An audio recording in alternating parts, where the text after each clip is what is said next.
So, oops, I didn't realize this had to install.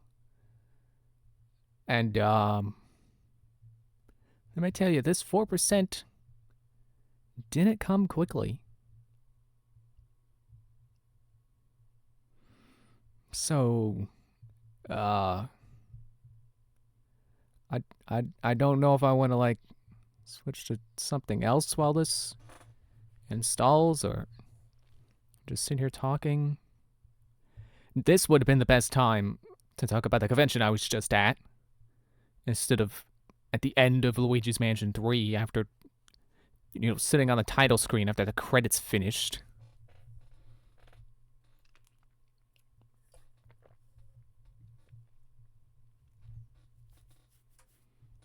I don't know what there is to play while this loads, though. Like, what option do I want to pick? Maybe, well, I would say I just sit here and talk, but, like,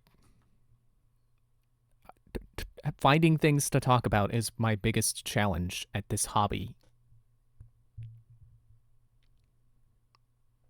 It's like, there haven't been any new Nintendo Directs, so there's nothing, basically no gaming news I'm interested in talking about.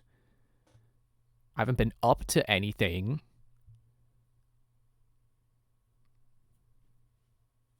It's like what else is there to say?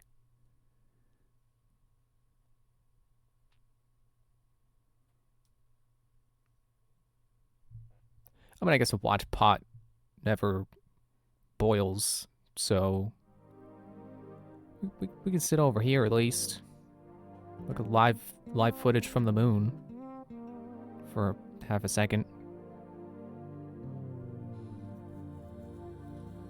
I don't know why John Flansburgh finds that so funny. What's so funny about the moon, John Flansburgh?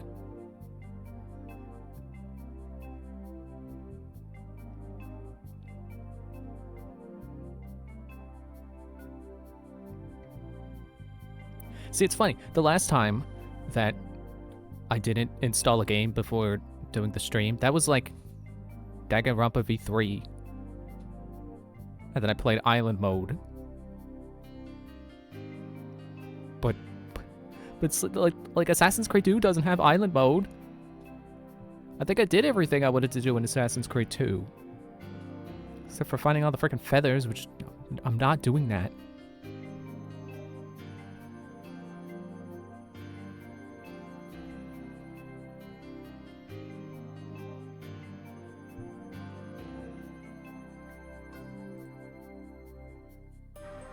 What I have been doing today was I've been playing Battleborn Tap on my tablet, because that's like the only thing I haven't installed on that still runs it. And been trying to write down all the characters' abilities and stuff. It's kind of a pain in the butt because the stats change depending on what order you buy a character in. So if you don't know, if you don't know Battleborn Tap, well, of course you don't know Battleborn Tap, but I should explain the gameplay. The gameplay style is it's a hero clicker, and more specifically, it's like a 5-person hero clicker. So you have your 5 heroes, and then your tap attack. Which I know there are hero clickers that have it's like cookie clicker, but instead of new ways of making cookies, it's heroes. So, you have everyone at once active. Encoding overloading. Turn down video settings. What are you talking about? I'm not doing anything. I don't know what's encoding the overloading the encoding. But yeah, Battleborn Tap is is a type where you only get 5 heroes. So despite how many heroes you may have unlocked, you get 5. And every time you buy one, they become more expensive. But that also means they come later in the game, so they just kind of come preloaded with higher stats. And that's problematic with trying to trying to write down all the stats, because the game doesn't tell you what their stats are in a menu before you buy them. So you have to buy a hero every time and write down what their stats are and you know, what their skills do and such. Which is real pain. I love Battleborn Tap. I love that it exists as like my only way of interacting with these characters ever again. But it really pales in comparison to something like Almost a Hero. That it's just I don't know which came first, but Almost a Hero is definitely extremely better. Unfortunately, like I wish Battleborn Tap were that good. Battleborn Tap doesn't even have all the Battleborn in it. That makes me mad. Give me Beatrix, dude. And also the other DLC characters that I forget about because I didn't play as them as much. It's like, yeah, Ernest was cool, but he came out so late that I just was like, I wasn't playing anymore because everyone was better at me because they were playing more. And you know, that's kind of a self-fulfilling prophecy, I guess, because you know, you play a game and then you stop playing because you're not good at it, but then you never get good at it, so then you're never on the same level as people who play it every waking moment.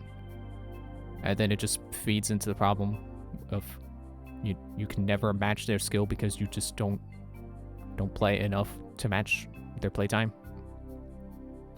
I have that same problem with, well, I guess basically every online game, but it's like Splatoon. I enjoy Splatoon, just not as much as frickin' X-Rank people. Those guys need to go outside. And I mean it!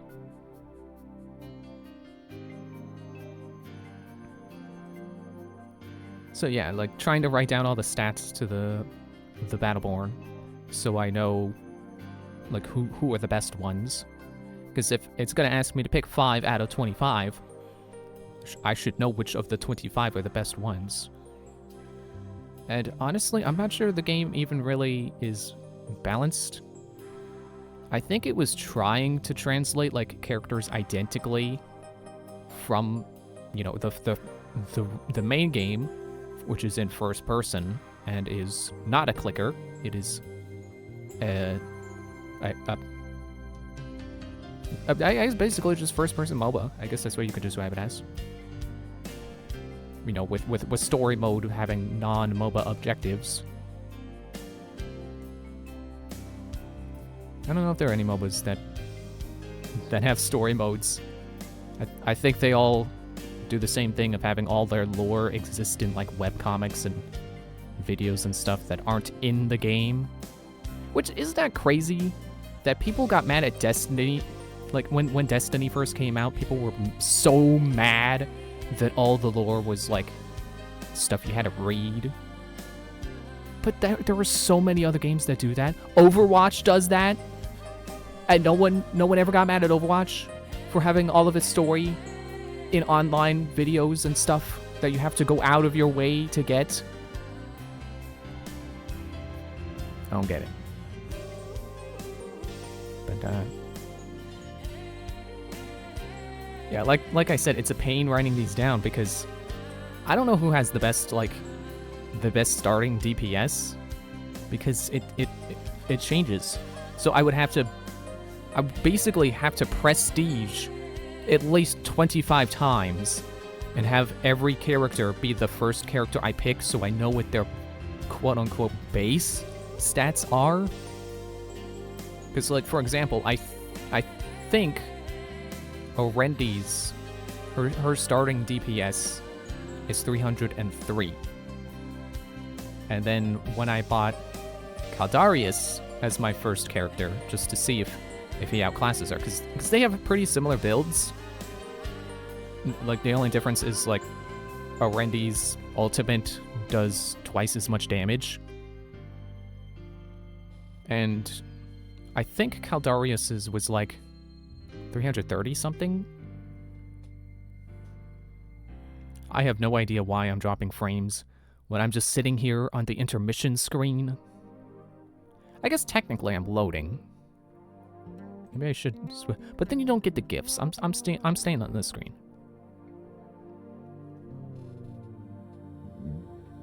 Excuse me.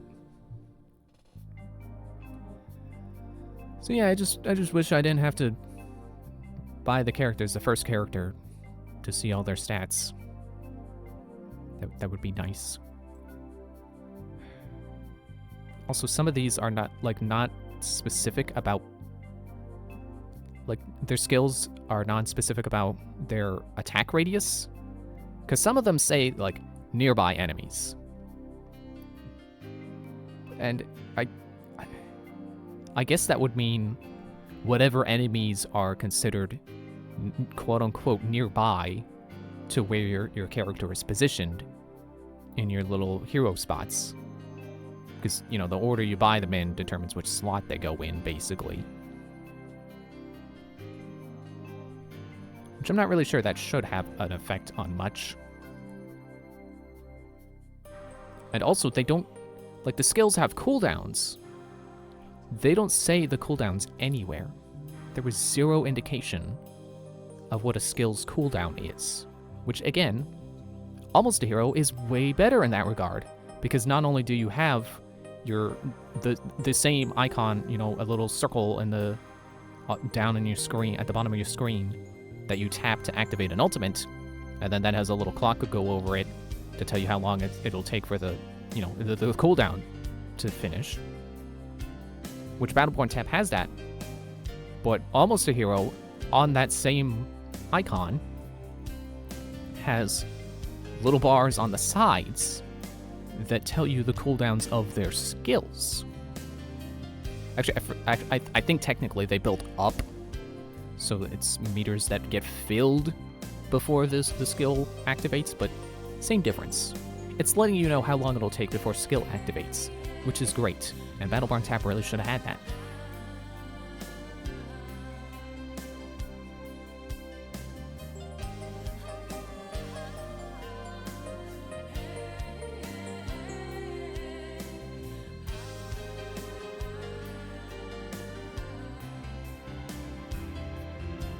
And the characters also have, like, gear selections to them, which is one of those things that persists between runs, you know, between prestiges.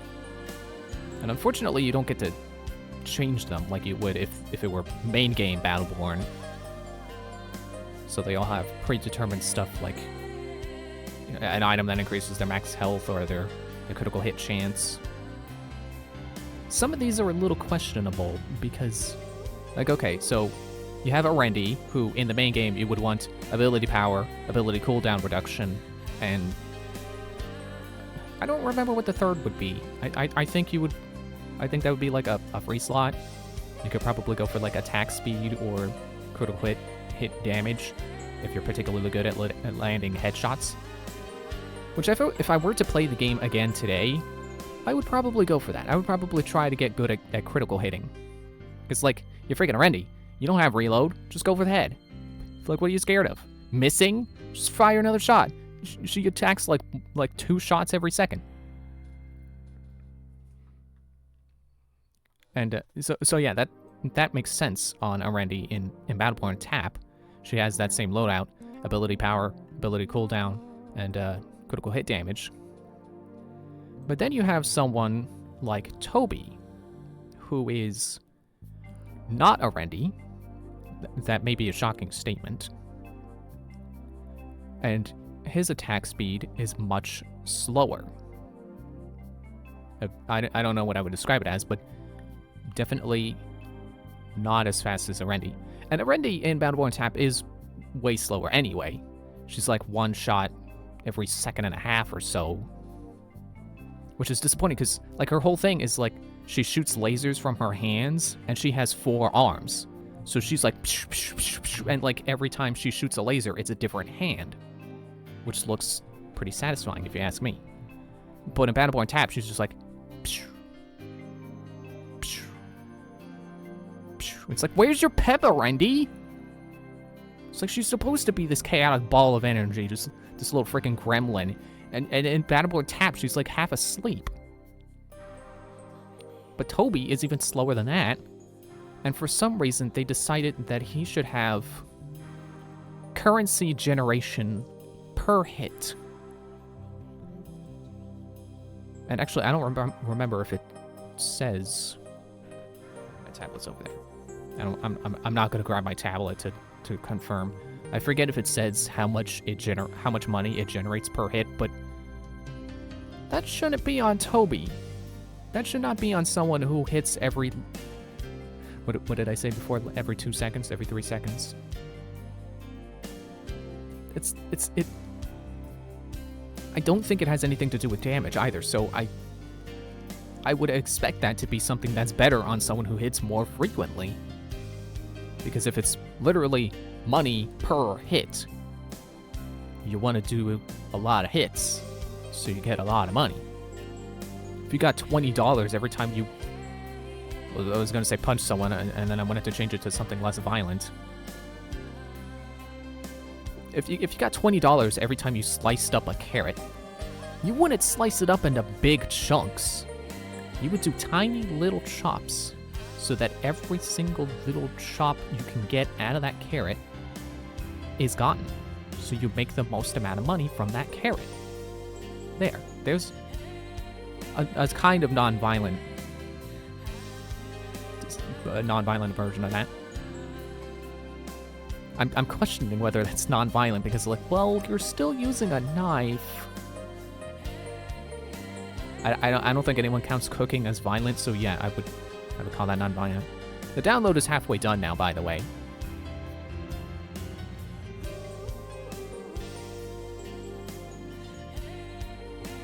Now, something I do find kind of fun about going through all these stats like this is looking at all the weapon names, because, like, you know, they got all the different factions, so you figure all the same factions have very similar weapons.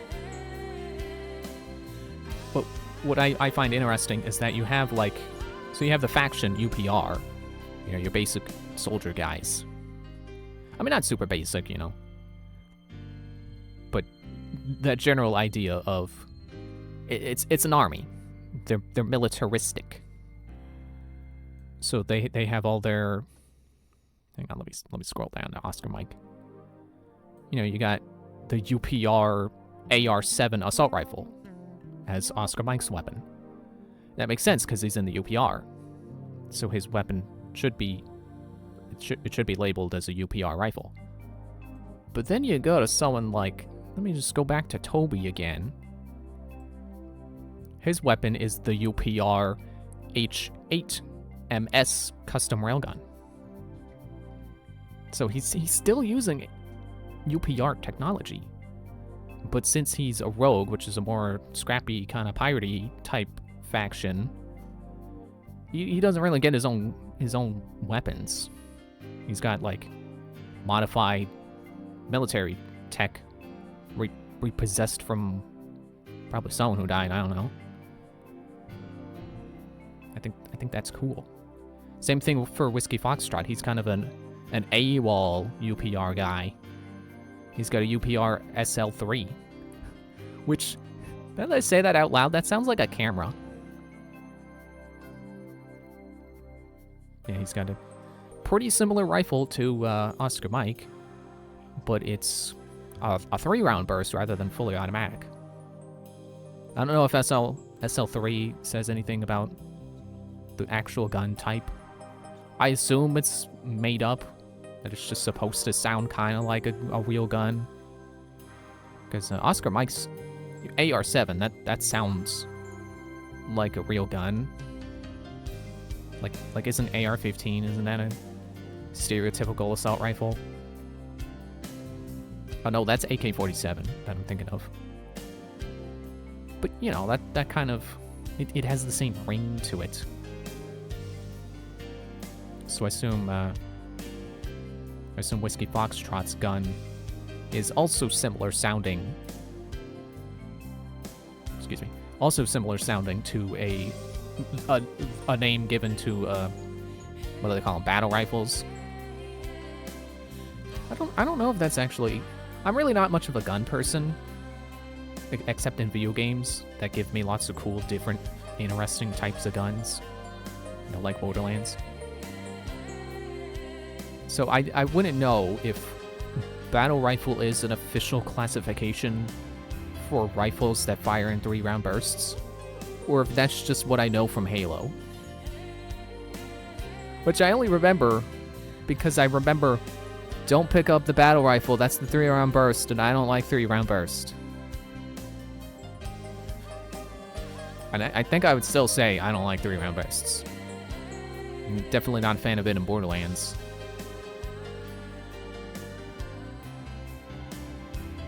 Although it does feel... frames. Frames.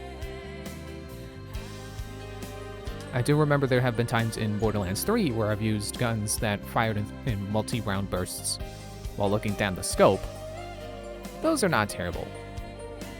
You know, when it's more about precision than it is about firing a lot of bullets, 3-round burst definitely makes sense. Because if they all come out at roughly the same time and go to roughly the same target, then yeah, it makes it more worthwhile to look down your sights and actually take aim rather than just spray and pray. Which is my usual tactic, is spray and pray, so that's probably why I don't like 3-round bursts.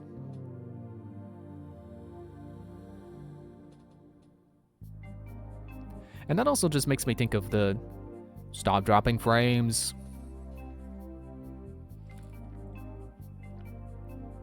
Makes me think of the sniper rifles in Borderlands that are fully automatic, which I find hilarious. It's also kind of weird that there's only like one sniper rifle in, I don't know if all of Borderlands, but at least Borderlands 1.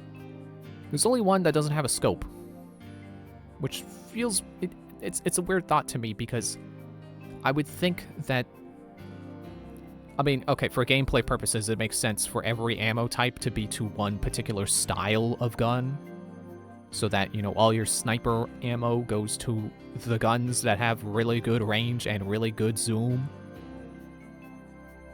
But thinking of it as a type of gun, and this is something that actually Fallout 4 opened my mind to, is that if you take the scope off of a sniper rifle, it's just a rifle.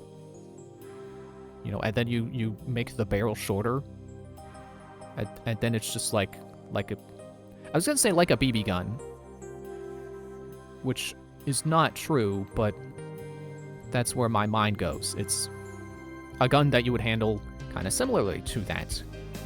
You know, it's like an assault rifle, except without the rapid fire part.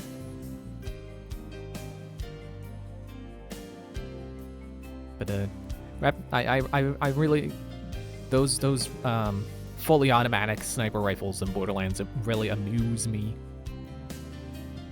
Because you always think of sniper rifles as being, you know, one shot, and then you gotta, you know, it's the bolt action, so you gotta pull the thing back and then let the empty shell pop out or whatever. You gotta cock it.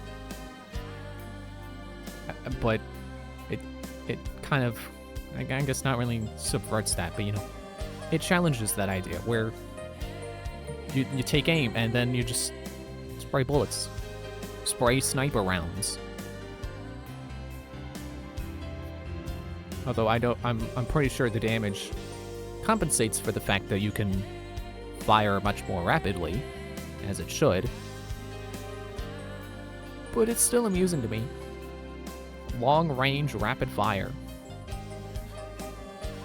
It's one of those great things about Borderlands.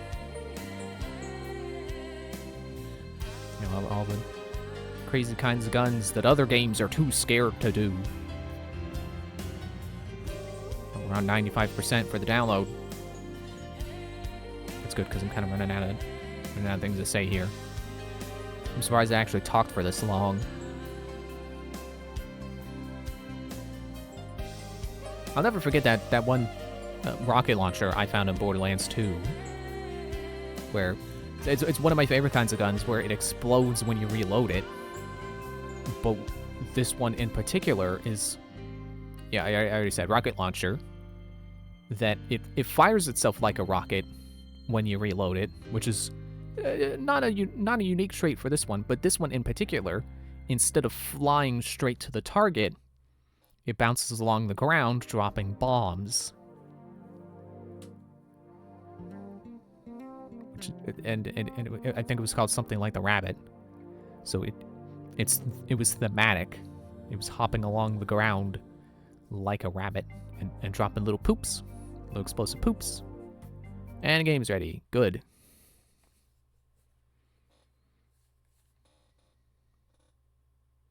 I don't know why the capture does that. I don't know why it flickers like that. It's not doing it on my TV. I don't know where the capture's going. Where are you getting that from, capture? Better for... Oh, come on. Hang on. It's over here. I got it.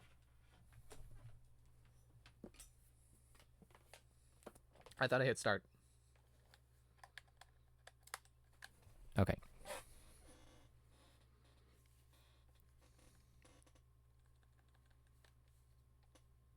Did it freeze? Oh, maybe for a moment dip, I guess. But we're still good.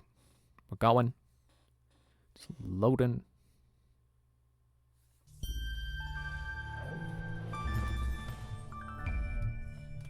See, I feel like my microphone should be here, which you can't see. But if I put it here, it starts to swivel into my face because it's so loose, which feels too close, but whatever, I'll stop messing with it.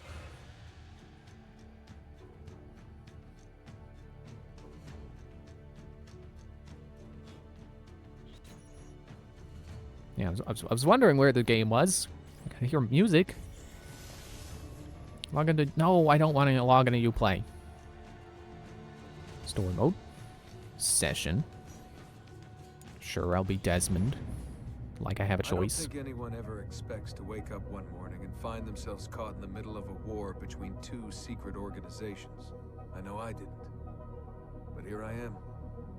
On one side are the Templars, better known these days as Abstergo Industries. They're in the business of control. Politics, economics, technology. They won't stop until every single one of us serves them. Literally. Fighting against them are the Assassins, a group dedicated to safeguarding humanity's free will. I was born into the Brotherhood. A couple of weeks ago, the Templars found me. They took me prisoner, strapped me into a machine they built and put me to work. It's called an Animus. And it's where I spent most of my time. Exploring the memories of my ancestors, discovering entire lives locked deep inside my DNA. First, I revisited the life of Altair ibn La'ahad, an assassin from the Crusades. The Templars wanted the location of something known as a Piece of Eden, an ancient artifact capable of bending people to their will. Once the Templars had what they were looking for, they decided my usefulness had come to an end. But Lucy saved me. Lucy. When things were at their worst, she revealed herself to be an assassin and helped me escape. I was hoping that would be the end of my misadventures. But we were just getting started. Back into another Animus I went. Now, I'm reliving the memories of Ezio Auditore da Firenze, my ancestor from the Renaissance, searching for a path forward. Through the bleeding effect, I'm becoming an assassin in more than just name. It will come in handy as the Templars prepare to enslave us all. They found us. They've crashed our hideout and we're fleeing the scene looking for a place to hide. Only there isn't any and time is running short. My name is Desmond Miles, and this is my story. Well, good. I don't have to try to summarize that myself.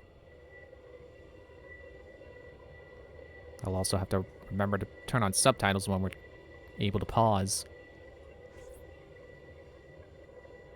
I can't tell what these pictures are. Are those significant events from Assassin's Creed 2, or are those just fancy pictures? I think I just repeated one of them. Yeah, they're definitely repeating. Still can't fully tell what scenes they're depicting, though. They're a little too translucent.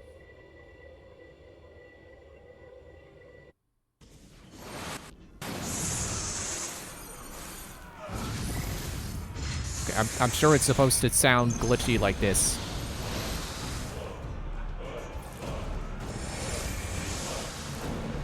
What is with this Skyrim chanting? How did you find him? Mario Auditore, let me hear. Oh, I gotta overpower him by mashing square.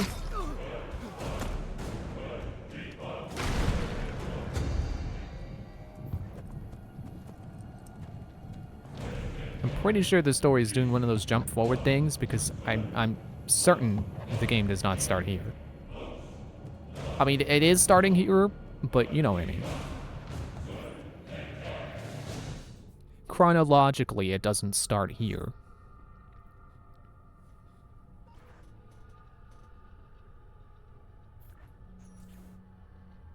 Action completed. Man, I can't believe I did it. I What's going on? got the I achievement have for to run starting some the game. diagnostics. I'll get back to you.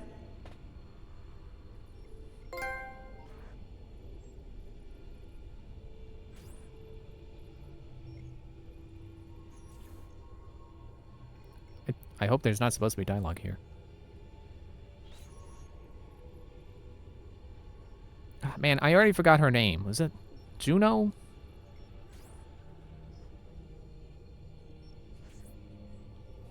I remember there was a part where she was saying all the names she has been known by.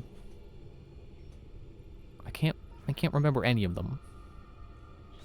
Minerva, maybe? I'm gonna go with Minerva. I think Juno comes later.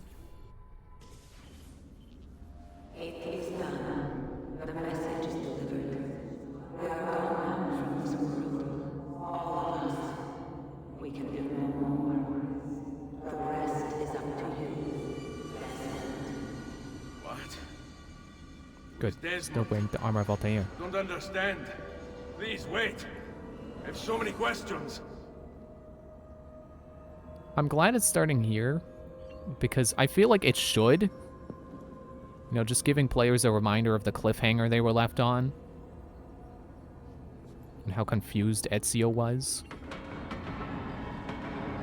I'm pretty sure this room didn't look like this before. Okay, hang on, let me take a sec. Open the menu. Go down to options. It's probably in general. Subtitle display on. Now I can safely talk over cutscenes. Alright, let's get out of here. Is Rodrigo still over here? That was his name, right? Rodrigo Borgia.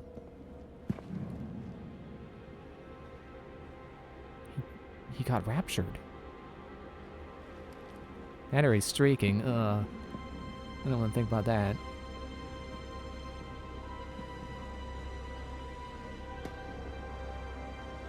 What are you doing? Well, who says you need the staff still? As long as you got the apple, you should be fine. You already know there isn't an actual god in there anyway. I mean, well, I guess as far as you know, it's a god. Like, you should know it's safe to leave that open. Oh, we're going down now. Apparently, the vault was an elevator. Or maybe we're going to the real vault now, like it's Borderlands.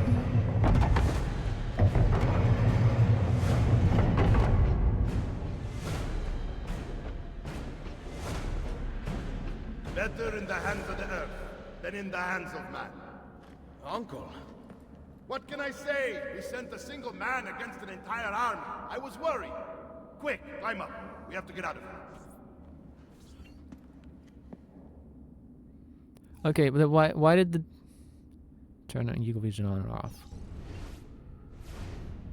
I guess it's highlighting for me the way out. That's nice. Yeah, I don't understand why that just happened. Why did this pit form? If it just wanted to hide the staff, why didn't it just take the staff into the hole? Not make a bigger hole. Oh, follow the highlighted path. Oh, wasn't supposed to press X there. I'm glad I can still do the jump move. I haven't lost that. I mean, I haven't lost anything yet, but you know it's gonna happen. I believe the things I have seen, Mario. Then be sure to stay alive that I might hear of them. I expect opposition. And I expect the Borgia to mourn the loss of many lives tonight.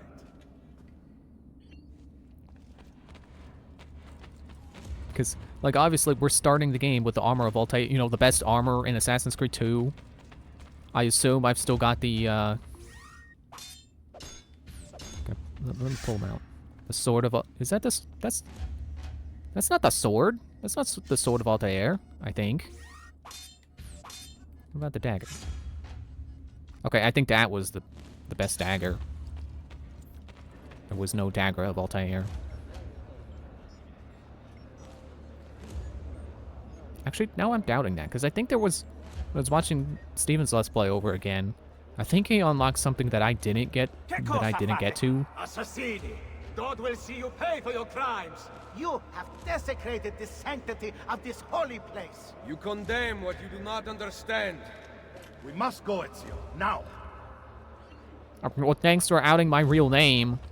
Shouldn't we have had a little secrecy there? Gentle push. Gentle push. Stealing other people's jokes. Mario, you got a gentle push. He wasn't doing it. It's like it's okay to steal the joke sometimes. To hurt you.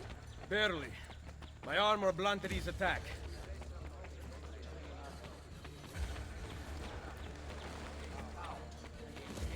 Not sure what attack he was talking about there.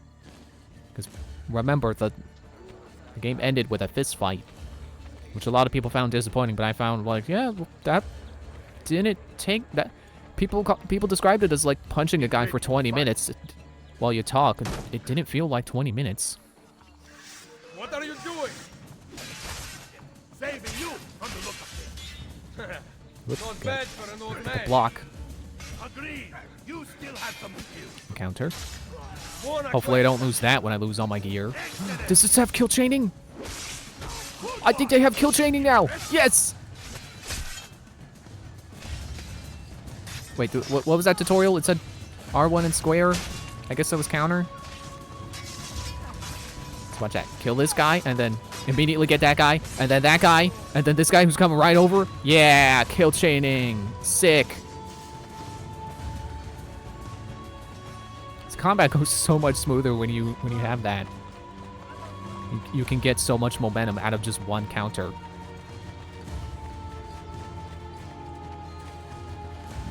Excuse me. Also, excuse us. Look at how fast those guys died. Kill chaining is the best. And it was a mechanic I didn't know about for so long until I saw Steven play, apparently, this game, which is the one that introduces it, apparently. Could have sworn it was Revelations. But you know what? I'm not complaining. I love kill chaining. Though, if I remember right, Assassin's Creed 4 doesn't have... Assassin's Creed 4 is where they stopped doing kill chaining.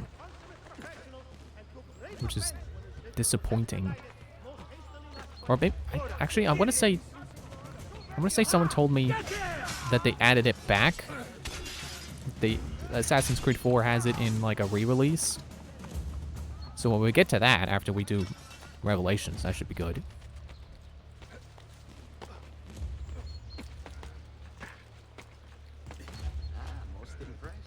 And I think there are certain enemy types that'll probably resist kill chaining, just like how some resist being instantly killed by being countered. Which is really, it's how that should be if they're concerned with kill chaining being overpowered. You know, rather than remove it, just fix it, you know?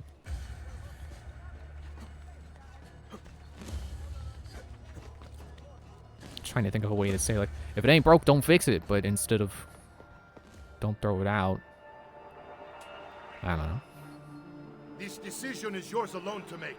Only Don't throw do the so baby out with the quickly. bathwater. I think that's what I was looking for. Give it to me. You can do with it as you will later. Bene. Jump!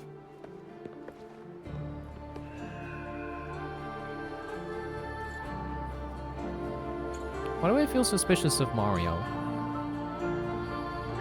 I don't feel like there was a reason for him to hold that. It's more than safe in Ezio's hands. And if we're just going the same direction, what does it matter who holds it?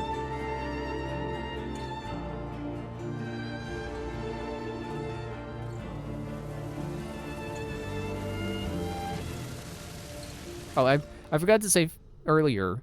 Isn't it funny how this game it pulled the same thing Assassin's Creed 1 did, where you start the game and it's like, oh, we're gonna load you into the end of the game, but oh no, it's glitching. We gotta push you back to where the game actually starts. I mean, at least they didn't do it 2 games in a row. It gave people time to forget that they did that.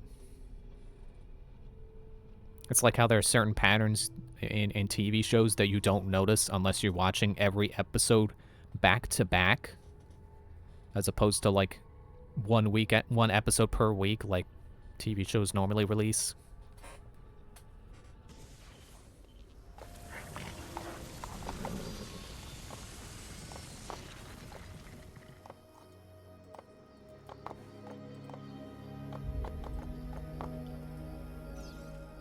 Then Minerva talked about the sun. Oh, sorry, I was looking at Told of a Discord. disaster that occurred long ago. There we go, Minerva. Another that is coming. That's right. Sometime far in the future, Vero. Then we need not worry about it. See. Perhaps our work is finished. Would that be so bad? Man, why can't this game have cinematic mode where it plays itself like Red Dead Redemption 2? We upgraded the arsenal while you were away. Ah, and it is now customary for you to fire cannonballs at visitors. My apologies. We only installed them a few days ago. My men are still being trained in their use. Probably shouldn't be aiming them at the roads.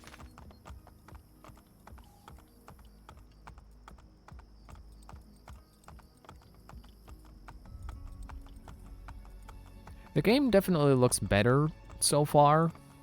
It looks more crisp than Assassin's Creed 2 did. Definitely more noticeably improved than it was between 1 and 2. So far, there's sure a lot of yellow. It's probably just because we're at sunset, but still. Pretty yellow. Welcome back, Ezio. This reminds me of how people joke about the era of gaming where everything was brown. Buongiorno. Hopefully this wasn't too close to the end. This place just keeps getting better. I don't think Assassin's Creed ever had the Thanks problem to of you. trying to be too brown. It always was a pretty grounded in reality graphics Mother. or visual style. Claudia. It is good to be home. How is mother? She's fine. I heard you were returning, but I'm glad to see it with my own eyes. The Contessa of Forli is here to welcome you. I had no idea you were so famous. Katarina? Here? Is it finished then? Is the Spaniard truly dead? No? Gather the others in Mario's study tonight. I'll explain everything there. Steel yourself, Ezio. They will have many questions. Claudia, tell the Contessa I look forward to seeing her this evening.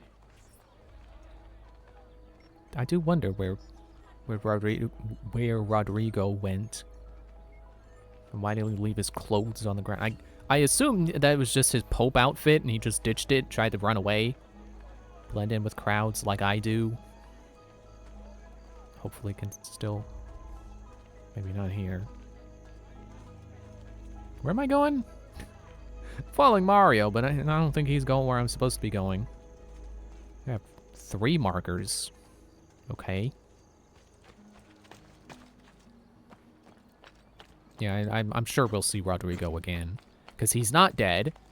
That was very much a point in the story that I think people probably didn't agree with, but I definitely agree with, that it was better for Ezio to not kill him than to kill him like he was seeking to do basically the whole game. His character growth moment. The men in this town are no better than little girls. An army should be helping me. And look, no one. Ouch. I always get stuck with this. Need some help. Flowers. Salve. Fancy So many candy. flowers. Your husband must be very lucky. I am the lucky one. I have you here to aid me. Let me see what I can do. Let me see what I can do Back about there, I may have transporting been this the wrong box. impression. Oh? I have Ah! no husband. Use my hands. The That's what flowers I are can for a do. party. Am I invited? To Claudia Auditori's birthday party in the villa. If you are willing to help me again, I need someone with class to accompany me. What makes you think I have class? I could tell the moment I saw you. No one in this town walks with such bearing. I'm certain Ezio Auditore himself would be impressed. Oh? What do you know of Ezio? Claudia thinks the world of him, but he rarely visits her. From what I gather, he's distant. She is right. I have been. Oh no. You? The party was intended to be a surprise. Promise you will not tell Claudia. What will you do to keep me quiet? I am sure I can think of several things. I'll be waiting to hear them when we get there. Didn't she say she has a husband? Or was that Ezio saying, you know, Ezio assuming she has a husband?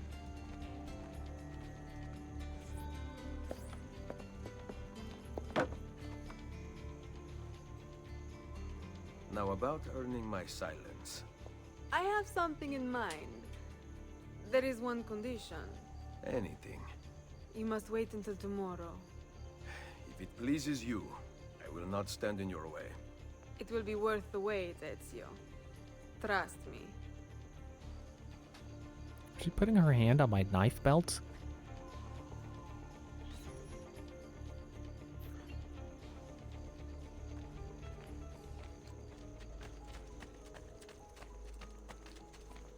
You know, I'm not sure. I think I've said in the past, but now I forget. I'm not sure how I feel about starting a game. Actually, now that I think about it, the last time I did this would have been in Assassin's Creed 1. You know, when you start a game and you have all your powers, but then something happens and you lose your powers. I don't know how I feel about that. Because, you know, it gets you used to things that you could then lose, like counterattacking in Assassin's Creed 1. Mario is going to It doesn't feel murder good me. to lose it. I have lost his favorite horse. Do not despair. I will bring it back. God bless you, Ezio. But, you know, at least in Assassin's Creed 1's case... Oh, the horse is over... It's over there! Hey, get back here! No! It's just like Twilight Princess! Get back here, horse! No, wait, hey! Oh, circle the mount. Yeah, I guess in Assassin's Creed... At least in the case of Assassin's Creed 1, it's good to give you a taste of how good the game will get. When it's like a new game that you haven't played, but, you know, a new genre or something like that.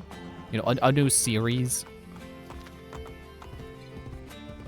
You know, like it's. I think it's good of Metroid Prime 1 to give you a taste of powers you will have later. Here. Grazie, Morph Ezio. ball and I can no longer missiles keep up and with the grapple beam and horses. such. Promise me, you will And then enjoy lose your them and then career. have to get them back Do later. not spend as much time in battle as your Uncle Mario. My battles have already been won. That is good news. Arrivederci, Ezio.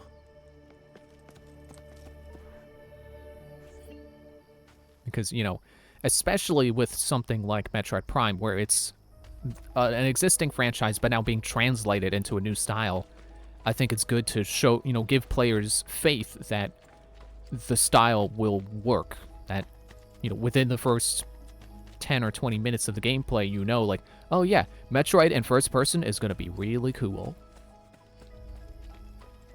But, I don't know, I don't think it takes you that long to get Morph Ball, and that's one of the things where I would think people who don't have faith that Metroid Prime 1 will be great would question how good Metroid could be in first person. It's like, well, how they're going to do Morph Ball.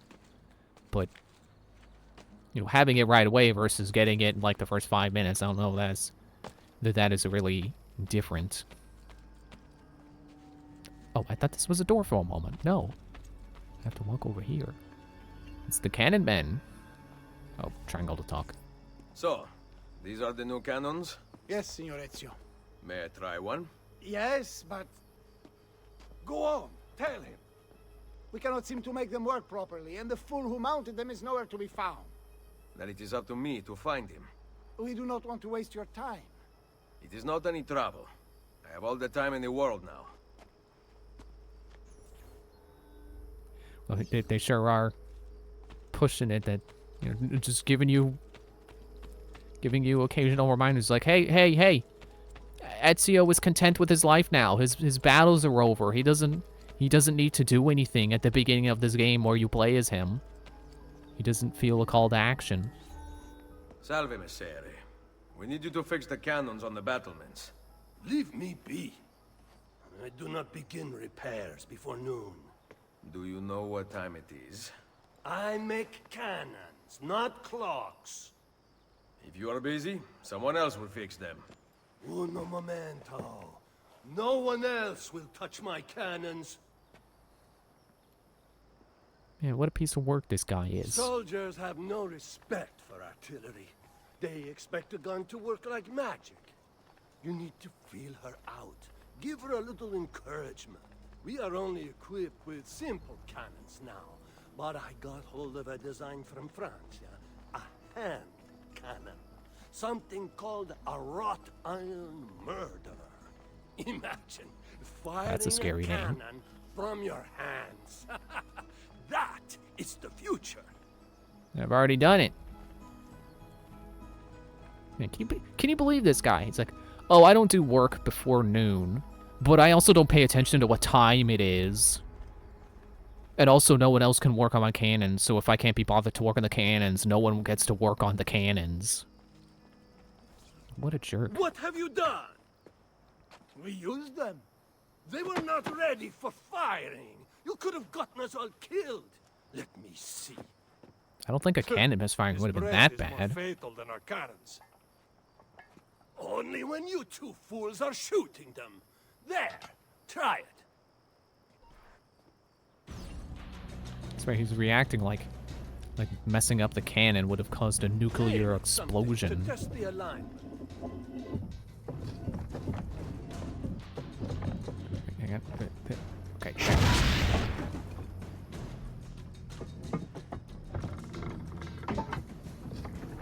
I'm sure when this game first came out, something like this would have been like, oh, wow, look at this. You get to fire the cannons. And then after you fire, a guy actually runs up and reloads your cannon with a new cannonball. But now it just feels kind of blasé, you know? So yeah, they got an animation for that. Games do that. Unless they want to be more snappy and just skip the animation altogether for the sake of gameplay smoothness. Because, you know, in a game like Monster Hunter that's more prioritizing gameplay, when you get to fire a cannon, there's no guy running up to reload your cannonball. It's just like, yeah, you can fire it 6 times before you have to wait for a magic reload to happen. Someone here knows how to shoot. Now, for the other one. Yeah, I'm working on it. Oh, I must go. that's it. Thanks for your help. If you hear the cannons tomorrow, do not worry. We will be practicing at dawn. Too bad it will not do you any good. Very funny. Now fix the second cannon. And this guy's so freaking full of himself for being the cannon guy, for being the cannon repairman. Like, what? Where does he get off having that attitude? Just because he's like the one guy who can fix the cannons? Or the one guy who's allowed to, apparently? Or at least according to him, he's the only one allowed to. If I were his boss, I'd fire him and get a new guy with a better attitude.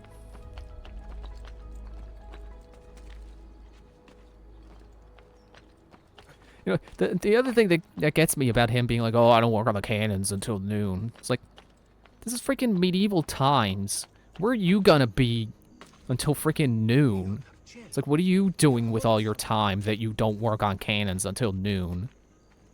And yeah, I know he was just sitting there napping. He can nap when the sun goes down.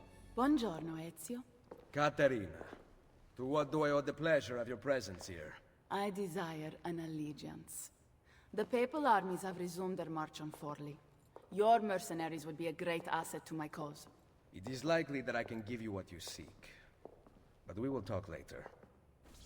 It was a very nice dress. Mother. No, she still doesn't talk. It is done. Though not, I think, as any of us expected. I entered the Vaticano and faced Rodrigo. No! He used the power of the papal staff against me, but I defeated him.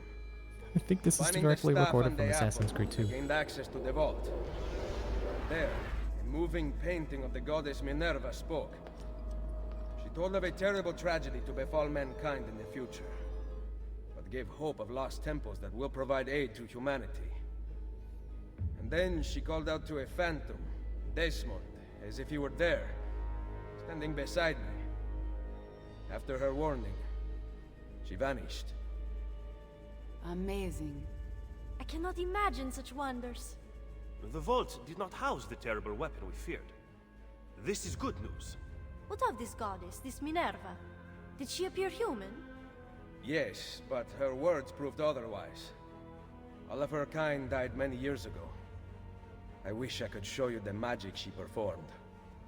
Who is Desmond, and where are these temples Minerva spoke of? I do not know. Perhaps we must search for them. Tell me how it ended with Borgia. Did Rodrigo beg forgiveness? Make excuses? Promise power in return? No, none of those things. Interesting. I'm surprised he remained so composed. I let him leave. The Spaniard lives! Once our enemies are dead, we can speak of vaults and gods and ancient places.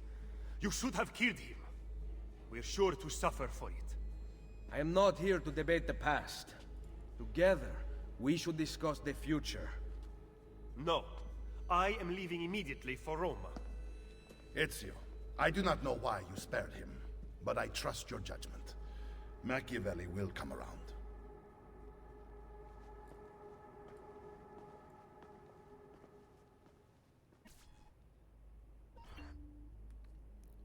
I find it kind of stupid that he said that the hologram of Minerva was a moving picture. It's like, that wasn't a flat image. Apparently I can call my horse from the door. Isn't this the front? Why is the front door closed? Okay, I guess I gotta go up. Like, to him, he was talking to a god.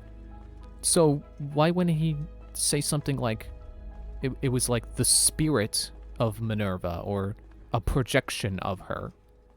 You know, like, I feel like there's more explanations Ezio would have went for than it was a picture that moved. I did not realize there was a bath through that door in the room.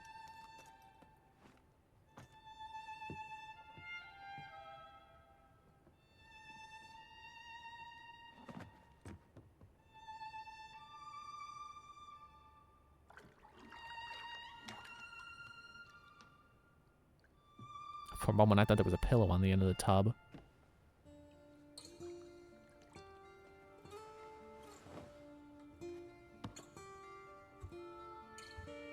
Welcome home.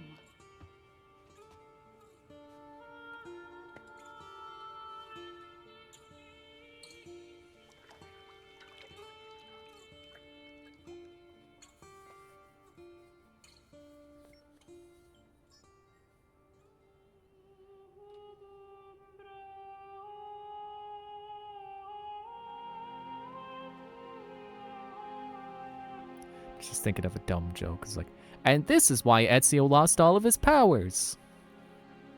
No, this isn't it. It's not because he decided to take a bath and then Caterina showed up.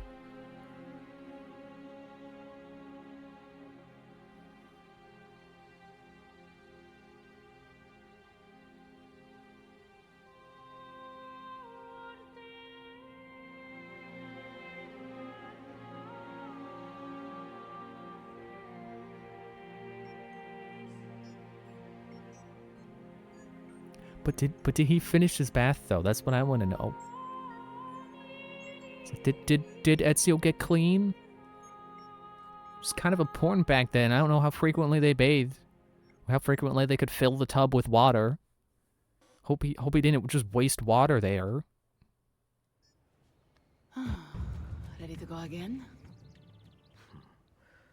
You don't need to ask.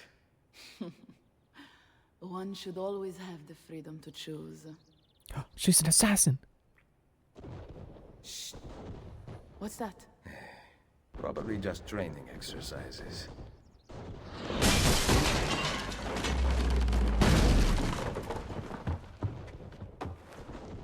Merda. I have to find Mario and rally the troops. My men are in the courtyard. I aim to lead them around back and flank our attackers. Stay out of sight. So that's the real reason we lost all our powers.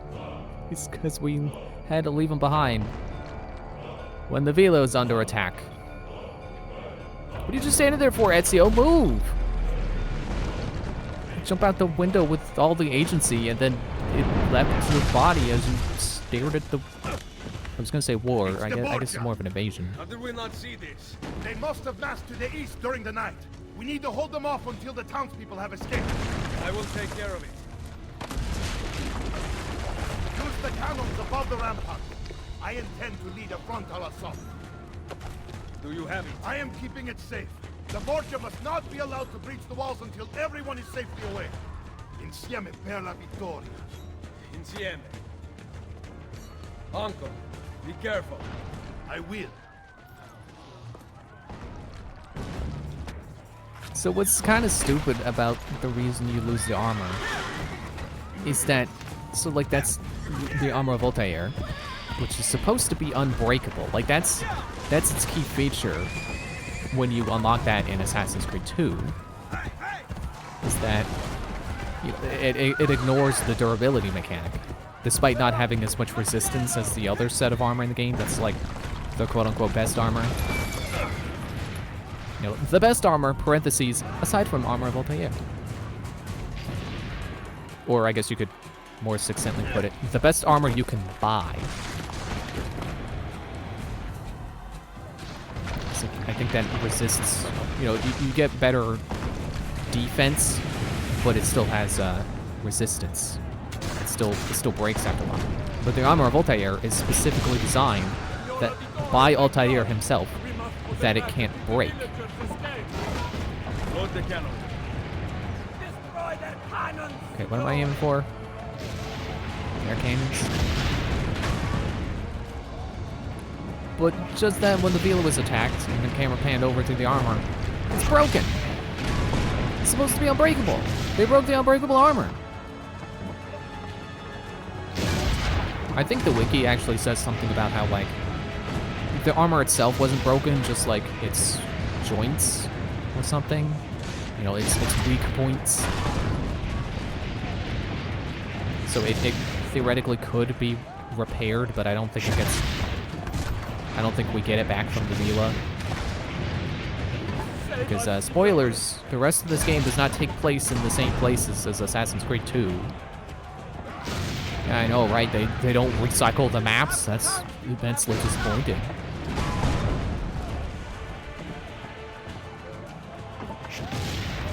Hey, wait a second. This tower's moving. I didn't think they'd make something that big that could move. Yeah, excuse me, I'm burping. That guy's dead and I'm burping. You get out of here with your Trojan horse that's not shaped like a horse. It was also not meant to deceive us.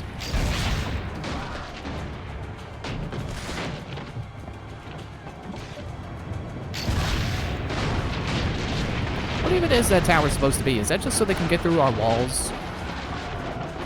You'd think they could just bring a ladder. Where's the aim thingy? Oh, I'm gonna game over here, aren't I? See, he's running out of fortifications. I'm not shooting down these cannons fast enough.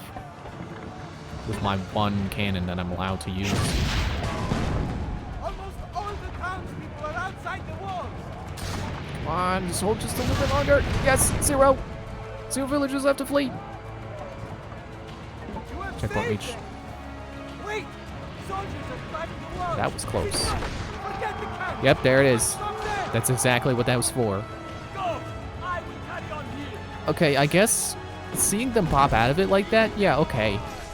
A ladder would have been stupid. How do I... Oh, use the lift. Whee! Oh, get back up. They want me to... Get back up! Oh, okay. Kill chain, kill chain, kill chain. And see, they can also break your chain by hitting you. but you can get it back by killing them.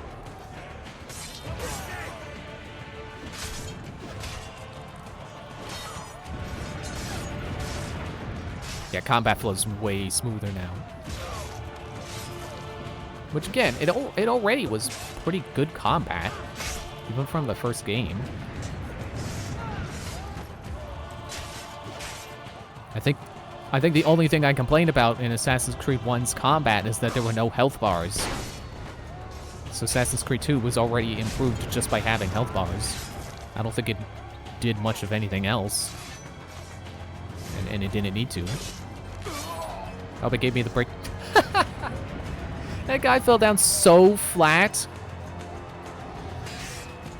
It's like, what does that remind me of?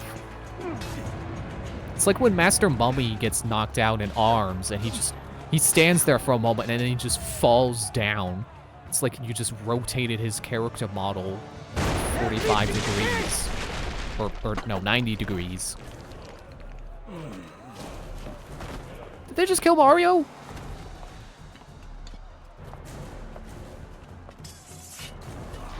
No, he's still alive and he just put sword away. No, he fainted. Oh, he's getting back up. The Pope told me about you and your little group of assassins. And this! Give me the gun his friend fashioned for us. Wait a minute, where did he get the apple? Oh, wait, he got it from Mario, didn't he? I think the cleansing is in order. So consider this an invitation from my family. Are those all of our main targets?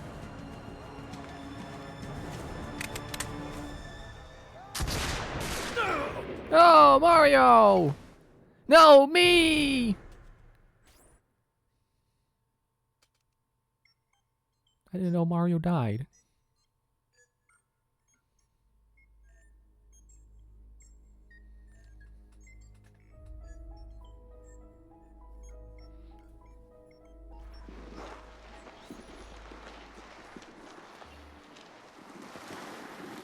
Basta! I can walk. Look out! They are coming! Everyone! Sure is confident in his physicality after getting shot and falling off a roof. Just immediately wakes up and is like, no, wait, I'm fine. Stop dragging me around. What are you doing? Clearly I'm alive. Holding my side. Yeah, perfect health.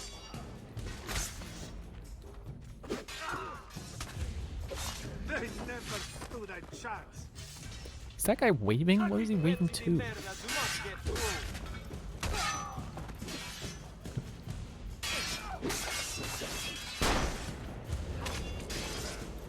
Man, now I feel the urge to rewatch Steven's Let's Play of this game while I play through it myself. Ow! Hey, you watch it! Alright, I only have 5 health pips now. Because I lost my armor. At least I got medicine. Wait. You can remap things now! I can take medicine off. Okay, well, you know what? I'm absolutely... Oh, I don't have money. I was gonna put money on that because I use that way more than I used... Well, I can't say I never used medicine, but... Oh, well, whatever. Moving on to over here. I guess I'm going to my mother and, yeah, my sister.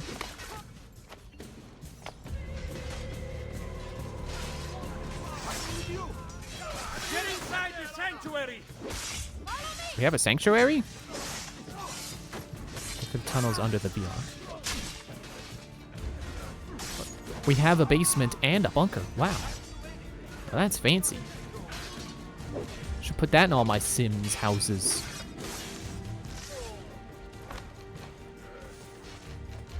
You know, I say that. You know, I always say, oh, I like having DLC that gives me reasons to build rooms. But then how often do I actually play Sims, you know, play a household long enough to have enough money to build on another room? Not often, I can tell you that. I guess I can't hold X to go faster. Because I'm wounded. Oh. They had a hostage and then they just let her go. I was supposed to shoot him, I think. It's the shoot tutorial. Who is that? Thought they had my mom for a second. That wasn't her. Oh. The sanctuary is the basement. I will hold them back. Stop! Wait for us! We thought you had been killed, Sir Ezio. Not yet. Where does this passage lead? To the north, outside the walls. I am surprised it exists. I'm surprised it leads anywhere. Let me through. I must go help the troops. Oh, that's cool. The secret door locks. Hurry, Ezio! So even if they find the secret door, they can't get in. Where's Mother? Is she alright? Why does that tickle me? It's like they find the secret book that you pull to open the secret door, and then it doesn't do anything. They're just like, hey! Hey, it does it all in the movies! The way out will be dangerous. Protect our mother. Oh yeah, right there behind... behind the Altair statue that I had on lock with all the emblems. Great place to have your secret Where's exit. Mario? I thought he would be waiting for us. The Borgia infantry are circling the town! Mario is dead. You must leave this place. Take Mother to Firenze. Get me a horse. You are not coming with us. Where are you riding? To Roma. Go, my son. Destroy them. But remember for whom we assassins fight. She spoke. But I didn't get all 100 feathers. Maybe they just assume you did. The canon is that you got all 100 feathers, and maybe she didn't speak again in Assassin's Creed 2, but that was enough to get her to talk in this game. Oh no, I fell asleep on my horse. My horse didn't realize I fell off. Funny, I was gonna make a desynchronized joke because that's what it says when you die. Except this time it's like when you die in like an RPG fight, but the story wanted you to die in that fight, so it's like, oh, well, you didn't lose. We're just carrying on. We're continuing. It's holding his bullet wound, kind of. Well, I think he has multiple, or maybe that's just the blood.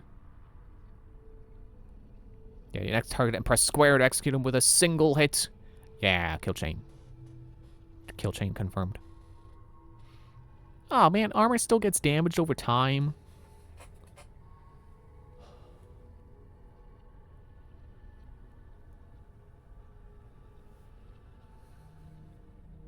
Primary memories occur in the zone of Borgia influence. Destroy the Borgia towers before entering to lower the difficulty. Huh?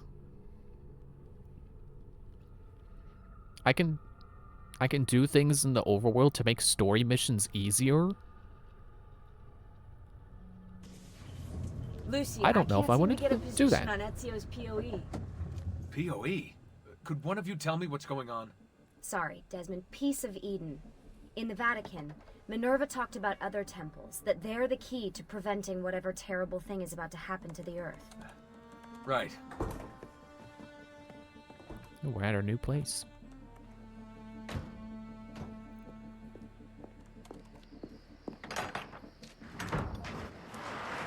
To find the temples, I'm convinced we need to get our hands on Ezio's Apple of Eden. Minerva altered it somehow when she touched it. Wait, we're at the Auditore Villa. Yes, it's our last safe house in Italy. They didn't Turns fix out the Templars are whole... watching the border. Ezio hid the POE sometime in 1507, but when I try to access that DNA sequence, he seems to be remembering something else. Like a memory inside a memory? Yes, exactly. Maybe. Exactly, maybe. I believe you experienced something similar back at Abstergo, didn't you? Subject 15 exhibited memory within memory-like patterns, but she was pregnant. The memories of both the fetus's father and mother were competing. Desmond's not pregnant, at least as far as I can tell. Might just have had a big lunch. Can you skip ahead to a later memory? No, it doesn't work. Well, that sounds familiar. We couldn't access Altair's later memories until Desmond had improved his synchronization. Then it's possible something similar's occurred here. Ezio's troubled state is being transposed onto Desmond, destabilizing the memory. Either that, or Rebecca's just not a very good engineer. Thanks, asshole. What? I'm simply listing possible explanations. And that is amongst the most likely. Touchy? This place isn't secure. Cell phone surveillance can see right through the walls. Don't you mean satellite surveillance? Are you kidding? Abstergo upgraded his cell towers ages ago. The waves go through everything above ground. They're gonna find us. No, they aren't. Come with me. Kind of interesting that as Ezio, you're leaving the villa, and then in the modern day you return to it, kind of. That you lose it as your home base as Ezio, but then it becomes your home base in the present day. Also, hello, Cum Ligma. How you doing tonight?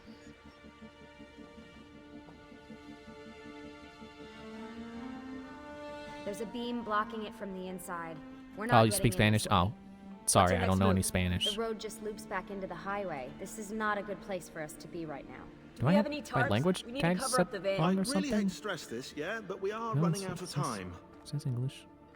Well, help us then, Sean. Do you have any ideas? I don't know. Maybe there's another way into the sanctuary. Hey, I think I've got something. Oh, that was a ghost of Ezio. Why does it feel weird to think that I could see his ghost? Like, he's dead. There's no way he could be alive in this era. But I'm sure it's more of a bleeding effect kind of thing. Desmond, that was pretty awesome. It just felt natural. We can get in through here. I like job. Lucy's new jacket. Well, we'll just wait up here then, shall we? Yeah, all alone with massive targets painted on our backs. Quit your whining and go hide, Sean. Yeah, I feel like Lucy's outfit looks more complete now. I didn't really care for the sleeveless look. It wasn't terrible, but it felt like it was missing something.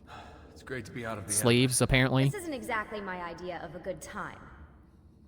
Let me guess. You're more the in bed at 6 type. What? Desmond? I know how to have fun. Oh, that's very convincing. Yeah, I'm convinced.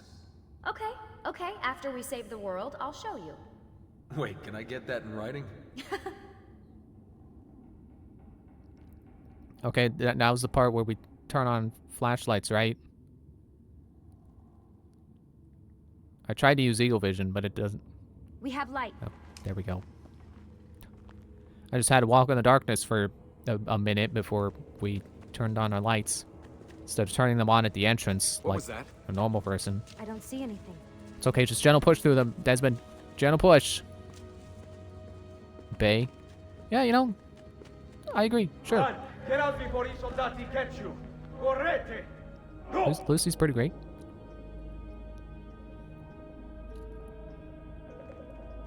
They escaped through here. What? Ezio and the villagers. After the attack, I can see them now. I know it's difficult, but try to compartmentalize, Desmond. Focus on the present. What if I can't stop the visions? How long before I start painting symbols on the walls? Don't joke about that. 16 is dead. We're focusing on the present, okay? Yeah, I think Subject 16, you know, evident by all the rune dialogue, or glyph dialogue in Assassin's Creed 2. Great. He did a lot of I can get memories. under there. A lot of them. Like, Desmond has only done 2. I don't think Ready. there's much risk of him becoming, like, 16 and not remembering what era he's currently in, or start Any chance painting you can things lift on the that gate? walls in his own blood. Not unless you want me to end up like that skeleton. I'll find a way around. Also, don't you just like how Desmond just happens to be wearing an Eagle t-shirt? Which is probably the only shirt he has with, the only shirt he has with him right now because he was kidnapped by Abstergo. Through here. Watch out for bats. Where? I meant in case you see any. Remind me not to make you a lookout. Oh, hello. Desmond, More ghosts. I'm here, okay? Stay with me. Can we go now, Lucy? Should I go? I'm gonna go. Yeah, there. Yeah, so he just so happened to have an eagle shirt on when he was captured by Abstergo. Did anything fall on you? No. Is Mother all right? Desmond, we can't climb this. How about you give me a boost? That's a bad idea. How about you give her I a could boost, throw you into the dingus? air and you grab the ledge. Even worse. Follow me.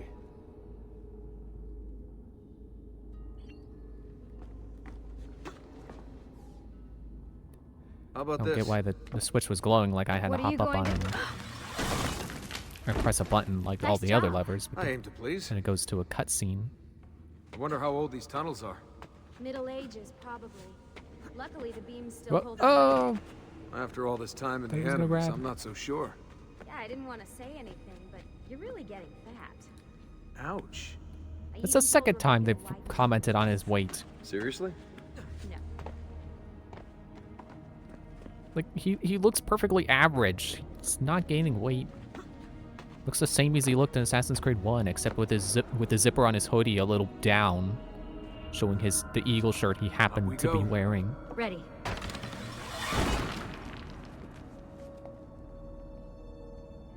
I like how he's wearing his hidden blade over his sleeve instead of in it, like you think it should be.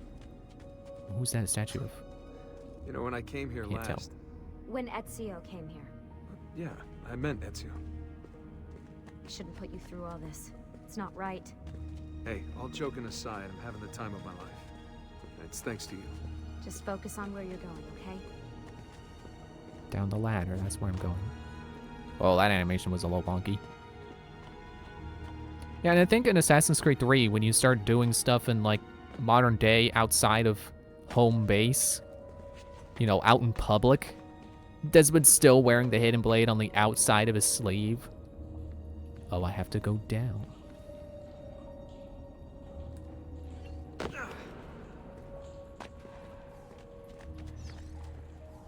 When did this become my job? If I pulled all the levers, then what would be left for you?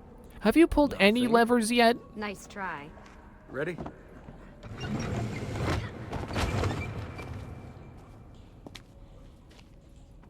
Found a switch! Well, pull it. It's your turn.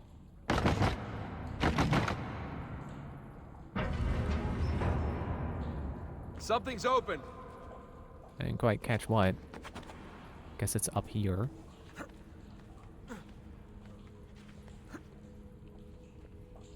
I'm stuck over here, but I can see a lever across the water. Great. Hang on, Ezio let me gets pull a this bath lever with first. Katerina Sforza, and I get a swim in a toilet. Oh, hold the button. I've got this one.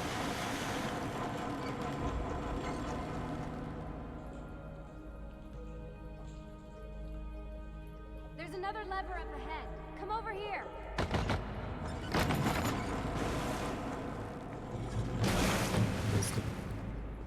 Oh, okay. It is time for swimming then. It sounded like Lucy was going man, to do it's swimming, and then she freezing. didn't. Stop whining. It's easy for you to say. You aren't swimming in medieval toxic waste. Ugh. I smell terrible. You're exaggerating. Where am I going? Oh, well, not on the death spikes. Can't walk on those. I'm not Yoshi. At least I could swear that was Yoshi's ability in one of the games. It lets you walk on spikes. But he's not like that in Wonder, I'm pretty sure. Which makes me wonder. Oh, up here. See, the climbing stuff, I can get why Lucy doesn't want to do it, because she maybe doesn't have as much experience as Desmond does. This is the time of your life. Yeah. You know, through the bleeding effect and such. I would say that you would think all assassins would be trained to do it, but Ready? Go for it. you know, having years of experience in free running and such, but you know, in modern day, assassins have all kinds of different objectives.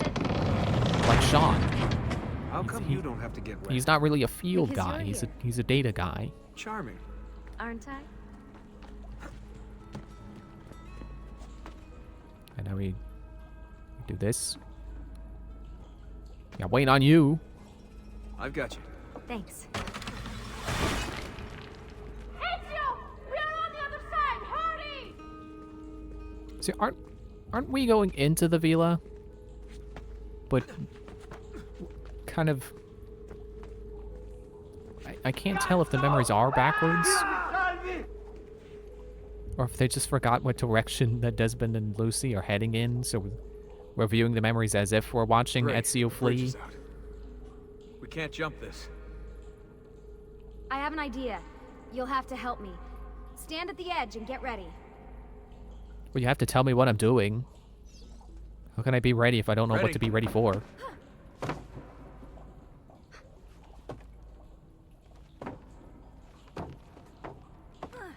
Made it! Let me see. Oh, you go on ahead. I'll just stay here to die in the dark with the bats. Oh, have some patience, Desmond.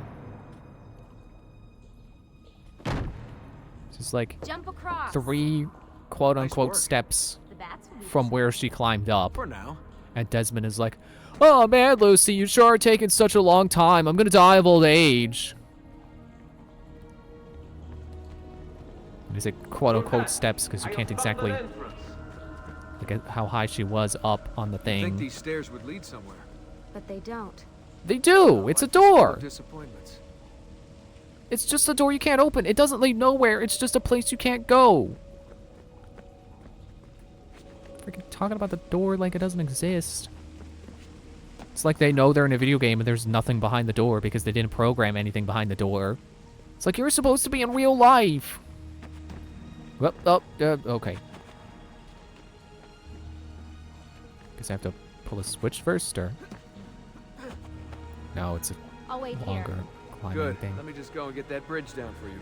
I did the last one. And I'm sure that will be your last one. Haha, very funny.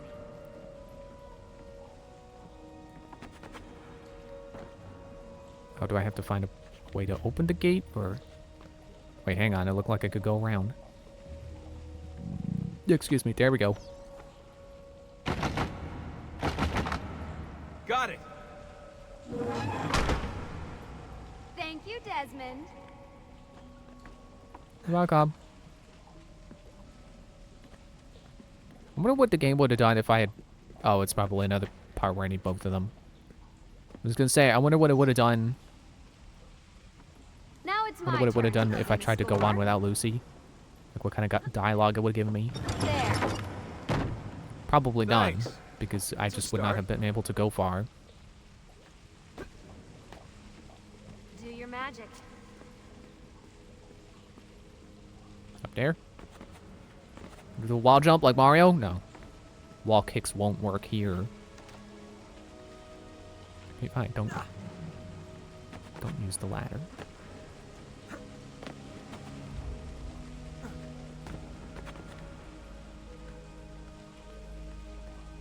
Look, there's the white cloth. White cloth means the start of a parkour section. Or not. You know, this specific kind of climbing is reminding me of, like, what's it called again? Darksiders? Where he plays Death. Which, that's climbing that's very much just set-piece climbing. Where it's like, oh, look, you need to go over there. But how you gonna go over there? Oh, I guess you could climb on this, and then climb up to that, and then you reverse wall jump onto the next part, and shimmy along. It's, wow, look at this. This is just level design. Thanks. We make a good team. Which I don't mean to be too hard on, but, you know, it is kind of boring when all you're doing is just holding left on the stick, and your character's like, huh, huh, huh. Because they're, you know, trying to be realistic about the climbing, but it's just boring. I can see the sanctuary. Can you?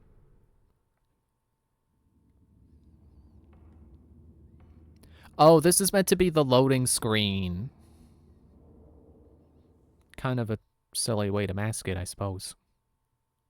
See, if we were in the Animus, this is where it would just be the The Animus Corridor, or the Corridor of Memories, whatever they called it.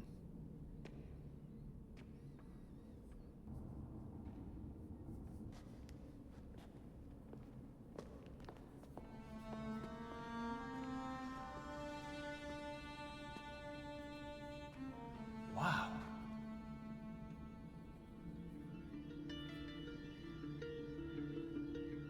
He looks so old. Ezio must have come back here way after the attack. But why? Desmond! Right. Let's open that door. Well, there's a thing to write down. Why did Ezio come back to the villa? Will the answer even be in this game, or will it be in the next one? Or will they just forget about it entirely and we never get an answer? It's probably something to do with Altair. Yeah, I knew where the things were. I didn't need to eagle vision.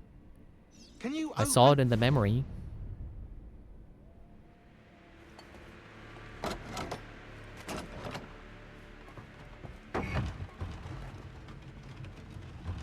You guys did it! About bloody time. How did they know that was there? That? Looks like something Ezio left behind. There are numbers underneath it. 1419, 1420, and 1421. Maybe you should lie down for a bit. No, it's all right. I'm fine. Whoa, they really built this place to last. No signs of structural damage, no cell signal either. Should be safe to set up. Let's get the Animus down there.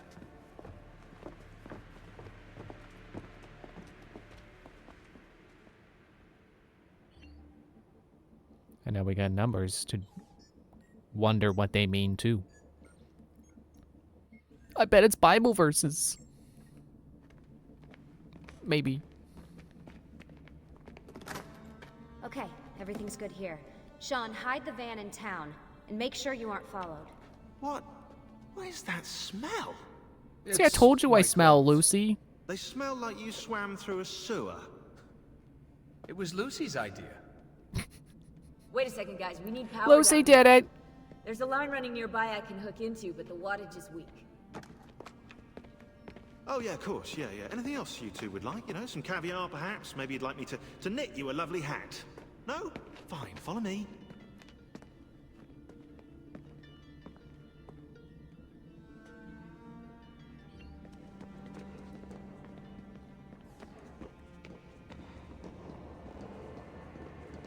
Why did we put this metal strip down? Is that so we could start wheeling equipment down with like a... Oh yeah, one of those things. Yeah, one of those. What are they called again? A dolly?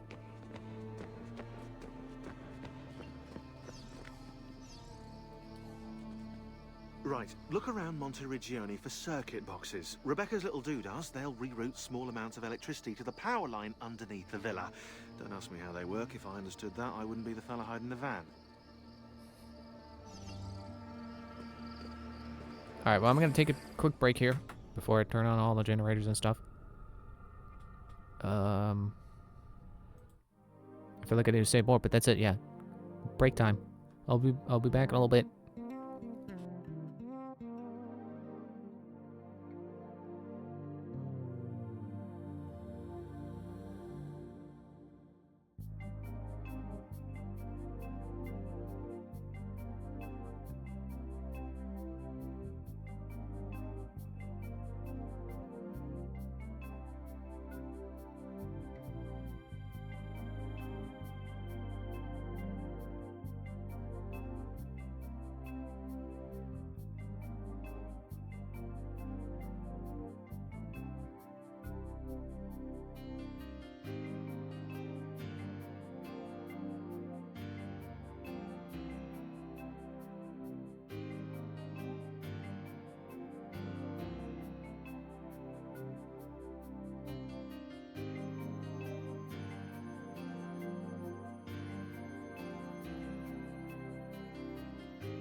Oh, okay, we're back. So I need to eagle vision those. Is that my target? I'm following it like I'm using detective vision in Batman. I grabbed it on the other side of the.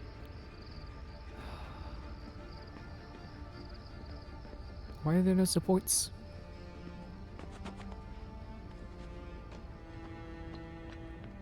Perfectly okay to use eagle vision all the time outside of the Animus because there's no other user interface to pay attention to.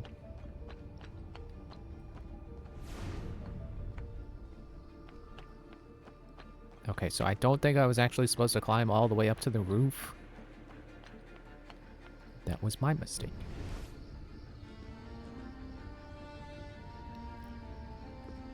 Let me go back.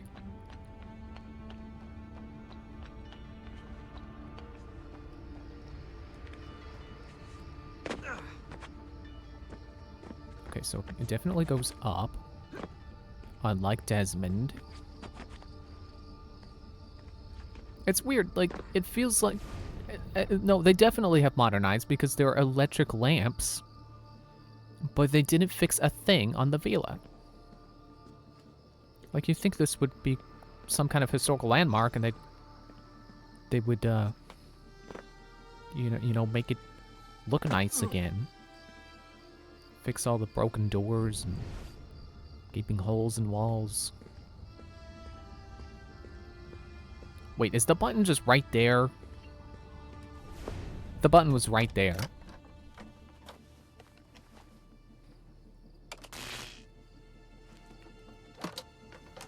Magic power router, go!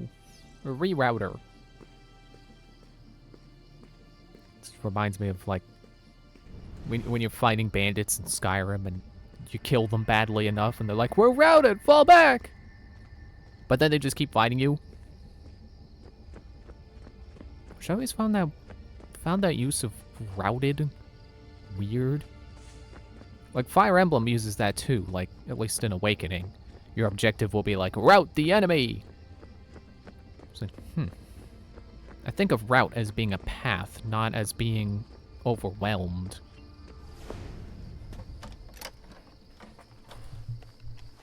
Just adjusting my mic so I can sit up straight, because I definitely should be sitting up more.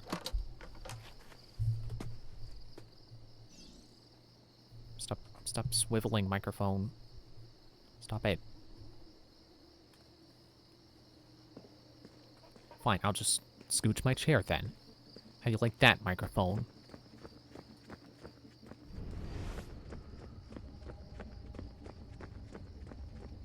Yeah, this definitely feels like a place people are still living in.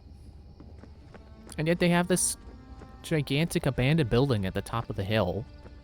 Like, right next door to everyone. I don't get it. I get them not maintaining the secret assassin place that we're hiding out in. Or the secret path we took to get in there. But the Vila itself, like, just sitting here, and you can look straight up at that big gaping hole in the bathroom of the Vila. That wasn't a bathroom before. That was like an office with paintings of people I killed. And then apparently next game they decide, no, that's the bathroom.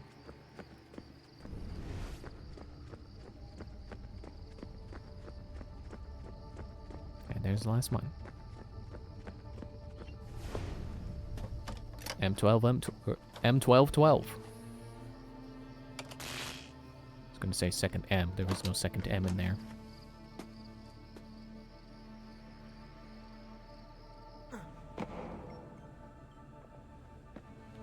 I'm back. Just in time. The sun's rising. Yes, it's booted. We're good to go. Did you miss me? No? Anyone? Hello? Am I speaking out loud? Hello? Workaholics. Let's get started. I wonder what Lucy does. What do you... Hey, you type it on the computer and now you're standing at the corner. What are you doing, Lucy? What are we gonna do about Abstergo? Wait it out. As soon as we find the apple, I get in contact with our other teams in Europe, but as far as Italy goes, we're on our own. It'd be nice to have some help from above. Our top assassins are busy gathering info about the Templar satellite launch. We've pinpointed several possible facilities in the US, China, and Russia, but there are no clear leads yet. Wait a minute. So, I'm pretty sure the Abstergo headquarters we were in Assassin's Creed 1 was in America. Okay. And then Assassin's Creed 2, we run off to some unknown warehouse, and we're Desmond's in the back of a trunk. So, presumably still in America. Okay. In this game, we get in a truck, and then we just drive to Italy? I'm sure there was a plane ride that they just didn't tell us about, but isn't that weird? There's like no mention of flying here. We're just, all right, get in the truck. We're going to Italy. And then we're there. It never occurred to me before. I'm sure whatever Lucy's doing is probably helping Sean find the next piece of Eden. Or maybe she's doing it and Sean's doing the other things he mentioned he does. You know, helping Do you have any field clue about assassins. those numbers under the drawing? 1419, 1420, 1421. Maybe something to do with the 100 Years' War. Or wait, in 1419, Pope Martin V arrived in Florence, right? He left for Rome in 1420, and that was the same year Brunelleschi began building the Duomo. And in 1421...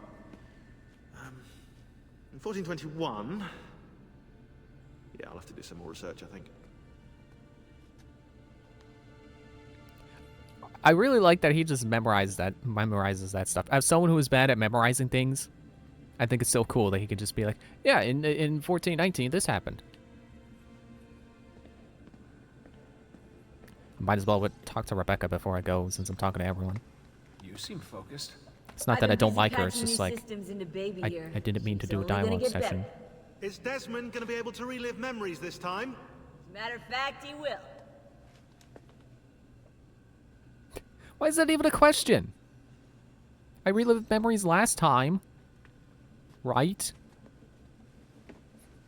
Why is there a keypad there? What is Desmond gonna do with a keypad?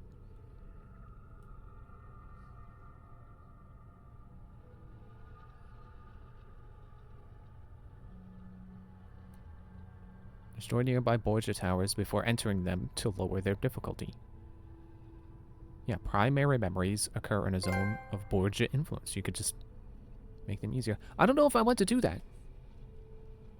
I don't know if it's like a tactical thing or just a, oh, if you take out the Borgia towers, there's less enemies kind of deal.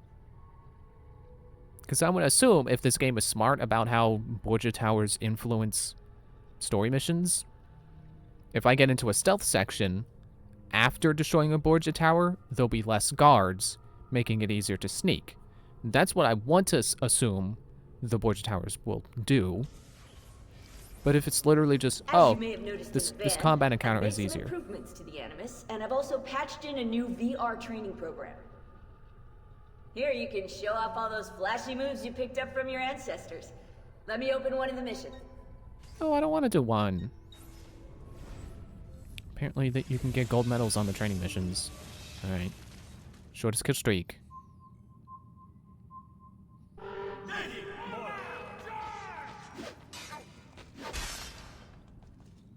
Oh, come on. I need someone to die to get this kill streak going.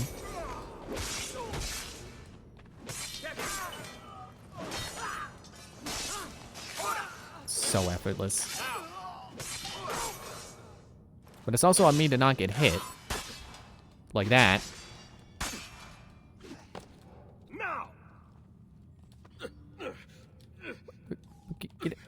I'm pressing. I'm pressing. Yeah, I'm not getting higher than 9 in 10 seconds. Well, I didn't kill that guy. Okay. Is that good enough, Rebecca? Did I do good? You're not gonna put me in another, right?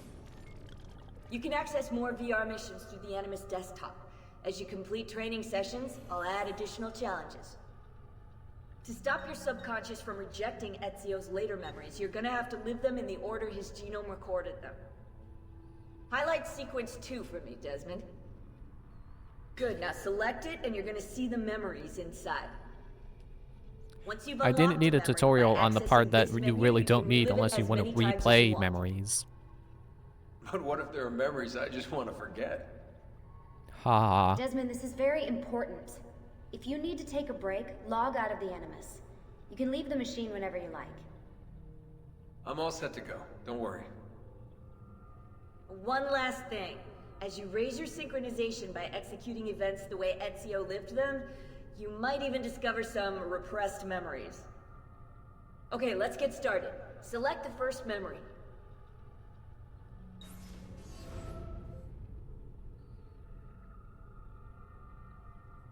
You know, I was thinking I've been before, looking at Al. those gibberish 5-digit codes from the end of Subject 16's files, and I seem to have discovered a remarkable coincidence. The codes correspond perfectly with coordinates inside the Animus. I've tagged the landmarks, pinpointed by the coordinates with eye icons in the database. Now, odds are you won't find anything there, but, well, who knows? Didn't you say that last time and they ended up being runes?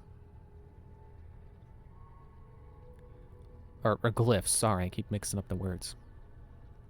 I don't think this game has glyph puzzles like it did before. Ride the unicorn sheet, what?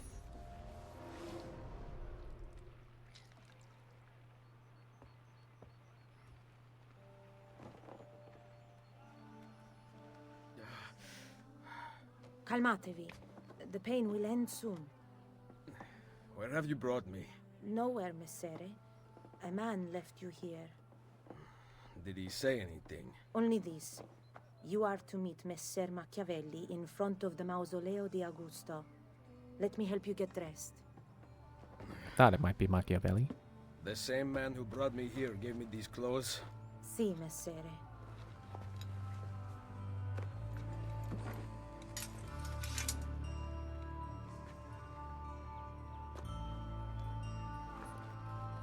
Wait, so we don't get the full armor that we had on the loading screen? I can't believe they spoiled endgame armor for us like that. Man, something looks off about this outfit, and I don't know what it is. It's something about the palette. I want to say somehow it doesn't feel as balanced with its color distribution. Yes. Or what is left of it since the Borgia came to power. And the Mausoleo? Unfortunately, you cannot see it from here. How about from the top of that church? Yes, but the stairs up are closed. That should not be a problem.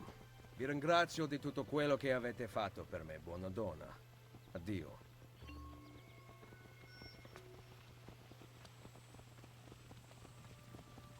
Maybe it's the cape, too. Because the cape is white now. Find a doctor. Do not... Oh, no, bonus objectives. Do not drop below 1 health square. I can't parkour. Yeah, his cape is white now, and it was black I need before. to find the doctor. And also, I don't think he had red on, like, his lower parts. I think it was only his belt and collar. That's gotta be it. That's what's throwing me off. Well, definitely not about to start trying to ride a horse again. It didn't work out well last time. Ah, my arm. I don't know why he's grunting about his arm. He's not using his arm to walk.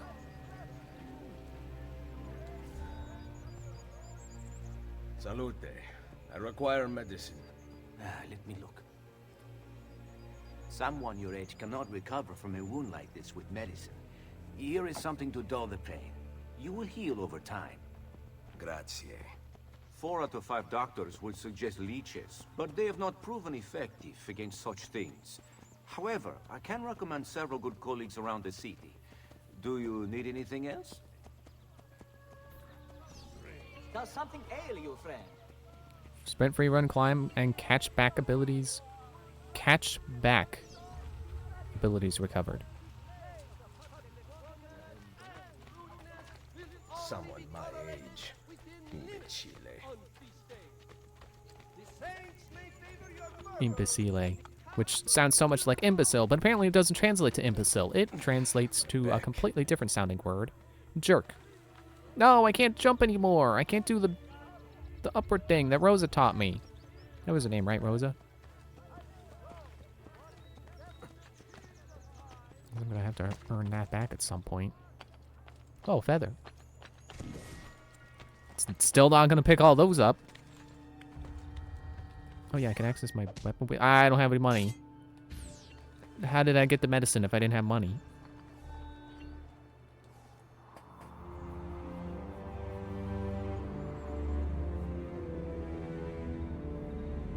I think there was something I wanted to say, and I forgot it in all the cutscenes. Word has gone out that a peasant is resisting arrest. We will show him how things operate under the Borgia. Machiavelli can wait. Okay, let me hide in the crowd.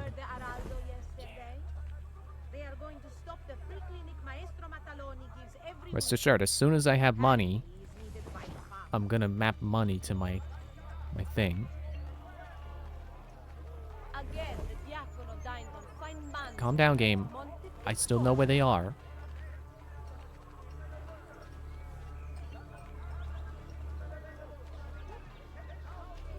I think I wanted to say something about, like, how there are bonus objectives now. Yeah, I'm definitely not gonna pay too much attention to those. I might do them if they sound like a fun challenge or something that I would like to stick to. But if it's like, don't get caught, and it's like impossible to not get caught, then I'm not gonna torture myself over these. Can I hide on corners yet? No.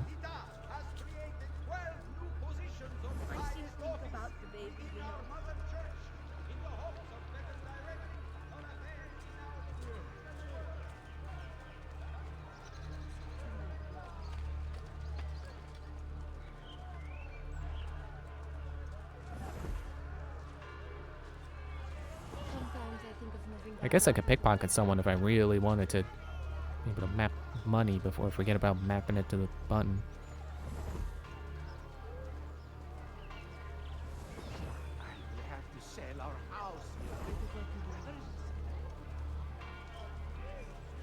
Oh, yeah, there was something I was gonna say, and then got interrupted by the cutscene dialogue, the dialogue on the load screen.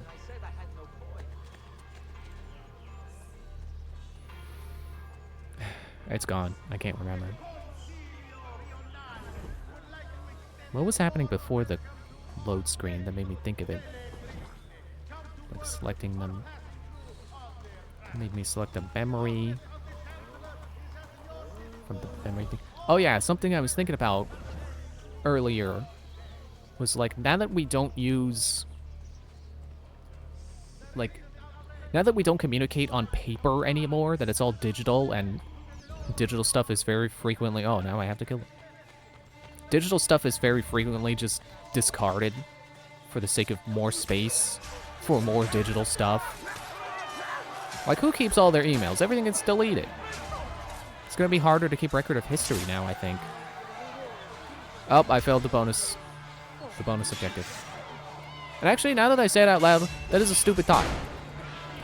History isn't not being recorded, it's just being recorded differently. It's being recorded like YouTube videos and stuff like that. You know, blog posts. Maybe not absolutely everything's being recorded, but it wasn't absolutely everything. Not absolutely everything was recorded in history anyway. So what am I thinking?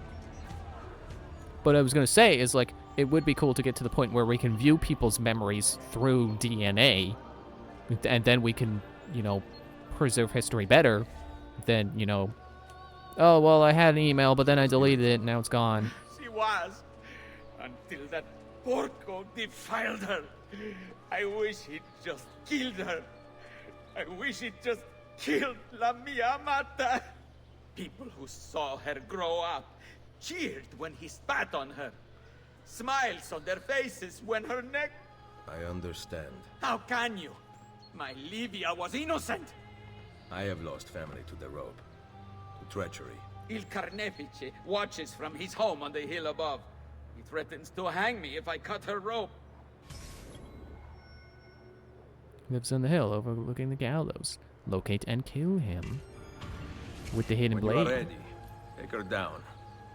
I will deal with Il Carnefice.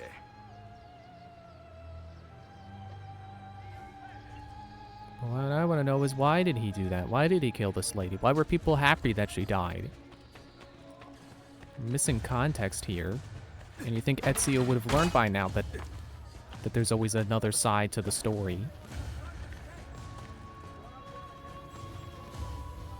I mean, I guess that was more of Altair's thing than Ezio's thing. When the lock on, press square to pull it on. Air assassination, which I have never lost. Still with me today. Not my best. But it's hard to make art with poor materials. Get him!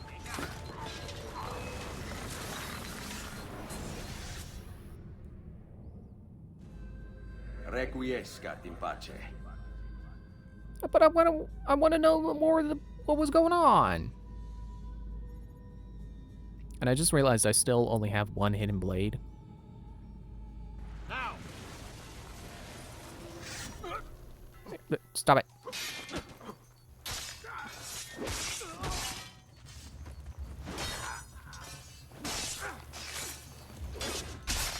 Ow. Really? I'm sorry. Oh. I didn't get to chain my kill into this guy because he's begging for mercy, and Ezio gave it to him. Money! There. I feel like these are, like, actions on the diagonals are more deserving of hotkeys because they're so much more tricky to point the thumbstick at. Oh, not down. There. I don't remember what there is to spend money on in this game, so I'm gonna be sure to get chests and apparently rings. Be sure to get them as I see them. Until I don't. Until it hits the point where I definitely do not need chests. Ah! I thought I was gonna make it. Well, at least I caught myself. Okay, I have 2 games in a row where I've thought, yeah, it's okay, I can just run along rooftops, it's fine. And then had to learn and then relearn the lesson. No, they don't want you on the rooftops. It's fun, but, oh wait, hang on, blacksmith. Oh wait, they're right there. It's fun, but you're not really meant to do it. It's more for getting to targets and, you know, circumventing block, you know, what do you call them? When the guards are blocking a path. Blockades. Oh, so that's the armor I had on the loading screen. Well, still, it spoiled it. Man, look at that falchion. That's a nice falchion. Somehow, I think that's a bonus for playing the Ezio trilogy. Because it's at the top and has the best stats, which means I don't need any of this other stuff. If I can afford it anyway. Oh, but this one's really good. This has better damage. Stocho? Stocho? Stocho? Yeah. It's... What? Oh. I'm like... Wait, why does it say it's a hammer? That's a sword. It must mean... Oh yeah, heavy sheath from the tailor shop. Apparently I'll be able to keep 2-handed weapons on me when I get that. You think it counts as its... Yeah. See, they have weapons and small weapons. That made me wonder if heavy weapons would override your medium weapon, apparently. But I'm guessing not. If it has that icon, for, see, there's the sword icon for swords I've been using. And then I come down here to this, and it's a different icon. And it specifically says heavy weapons. So yeah, I just need about 6,000 florins. And I can get the best sword in the game, apparently.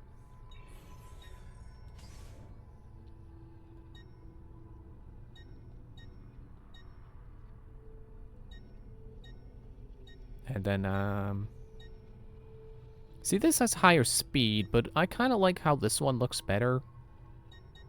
If it were up to me, I would get, like, this sword, or, sorry, this knife, or this dagger. You know, based on aesthetics. And apparently I'll be able to get a crossbow. He has it in the trailer, but then he doesn't have it in the game. But then he has it in this game. Can be used for stealth attacks. And hopefully will be more reliable than throwing knives. Well, speaking of. Container full! You heard it here. 0 of 0 is still considered full.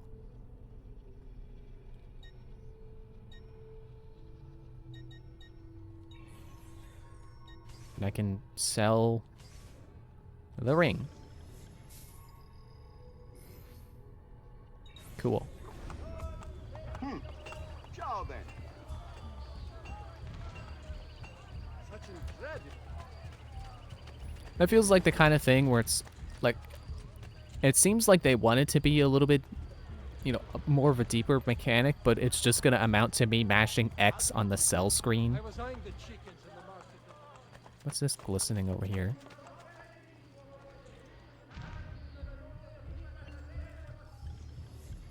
Tunnel entrances with abundant influence and cannot be upgraded. Okay, well, I guess that's something I'm going to be doing with my money.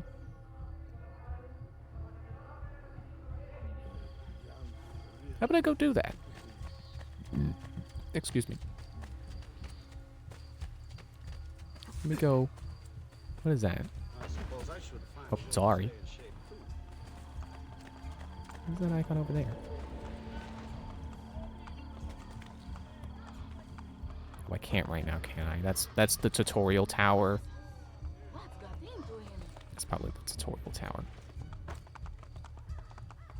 Wasn't expecting to catch there. Whee! Okay, I'll do it later. I probably should take a medicine.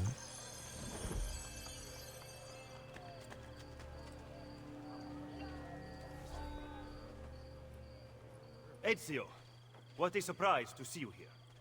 I thought you had sent for me. Never. News of the Villa attack has spread across the city. We were certain that you were dead. Not yet. I am still very much alive. The Borgia must not discover that you escaped them. I like his new outfit. Throw the Borgia captain into the scaffold to kill him.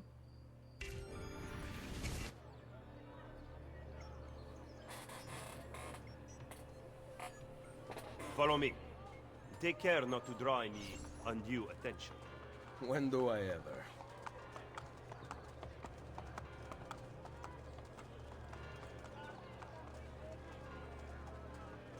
I feel like his armor probably should be another one of those things that's worn under his clothes rather than on top of. To help him blend in better. Because if someone dies and you see a guy in armor walking around, isn't he going to be suspicious?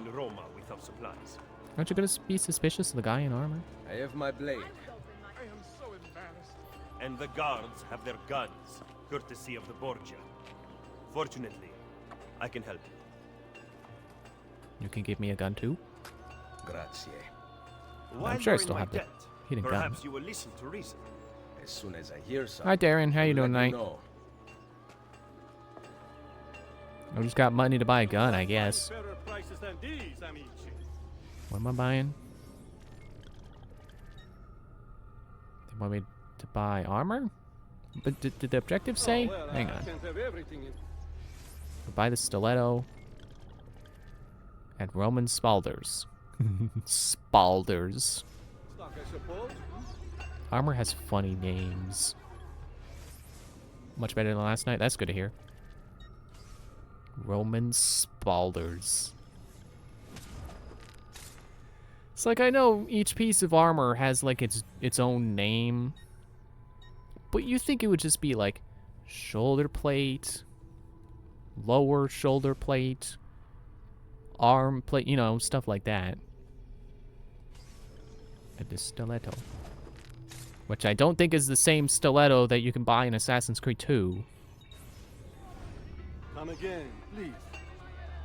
Put that away, Ezio. Don't draw any undue attention. Now you can survive the journey back to Firenze. Perhaps. But I'm not going to Firenze. There will be no peace until we rise up against the entire Borgia family and the Templars who serve them. I do not recall such brave talk at Monteriggioni. How could I have known that they would find me so quickly? That they would kill Mario? Rodrigo surrounds himself with snakes and murderers. Even his daughter Lucrezia has been sharpened into one of his most artful weapons. But she pales in comparison to the man behind the villa attack. He is ambitious, ruthless, and cruel beyond imagining. The laws of men mean nothing to him. He murdered his own brother to take power. He knows neither danger nor fatigue. Those who do not fall by his sword clamor to join his ranks. The powerful Orsini and Colonna families have been brought to kneel at his feet. I gotta get this. And the King of France Hang on a second. stands at his side. Give me his name. Still listening. Jarv Leeches! What does he intend to do with his power? What drives the man? That I still do not know. But Ezio, Cesare has set his sights on all of Italia, and at this rate he will have it. Is that admiration I hear in your voice? He knows how to exercise his will. A rare virtue in the world today. Is it Cesare? Didn't we hear that name in Assassin's Creed 2? It's not gonna be the shoe. Yeah, I know it's not gonna be a shoe, but it wasn't a shoe before. But I think it did have a shape that made me think of the shoe. It was like, oh, I see, it's like the heel of a shoe. It's on the main map on a Borgia influence guides attack as soon as you're detected. Wait, are we gonna go to the Borgia Tower?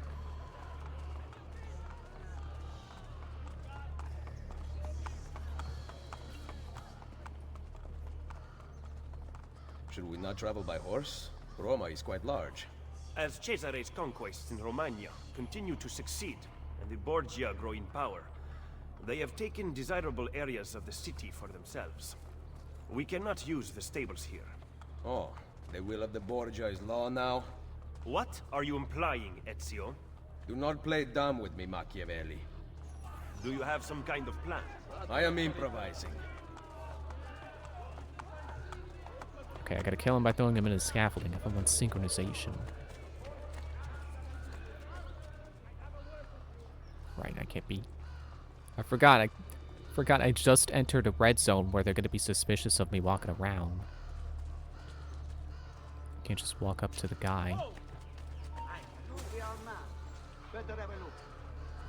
He's behind guys. And I don't have the double blade. I can only kill one person at a time.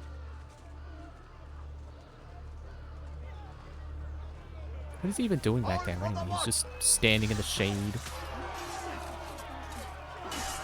Oh, okay. Let's show him some Borgia hospitality, boys. Ow, he broke my defense.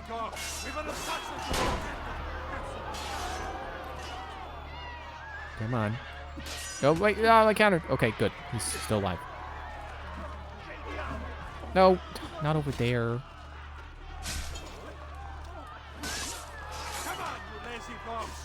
What are you putting your sword away? Get the sword. Okay, a hammer. That's fine. I'm trying to block, and Ezio's running away. God.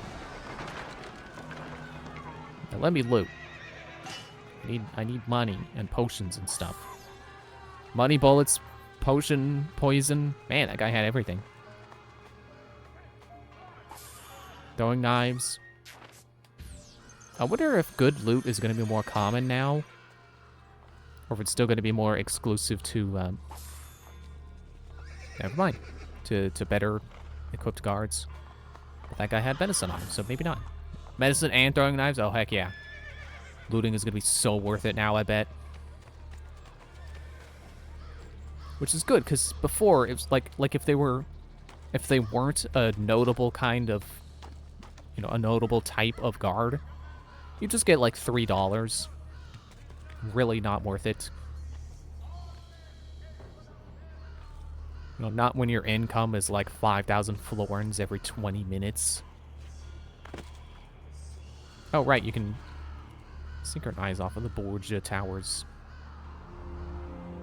See, it's cool that they were thinking about the formula at this point. They're like, okay, well, we did 2 games in a row where you just climb up a tower.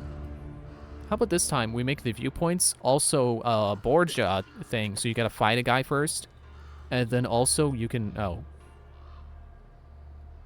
burn them down. Well, I guess not today. Gotta go back to Niccolo. I remember I named a character after Machiavelli, which is how I remember his name is Niccolo. Just because you kill a few guards does not mean the people will grant access to the stables. You are right. We need to send a signal. Oh, now I climb the tower. I wasn't supposed to climb it first. Now I do. Yeah, and I don't remember what the reason was why I named the character after him. Because I know they're not similar in characteristics. My character was much more selfish. Which was maybe I was trying to be ironic or something, like I named him after like a cool Assassin's Creed character. Named like a big greedy doofus after. I don't know how to phrase what I'm trying to say. I'm sure you get my point. I'm trying to be ironic. Name a doofus after a cool guy. It seems the stable is now available for purchase. After you.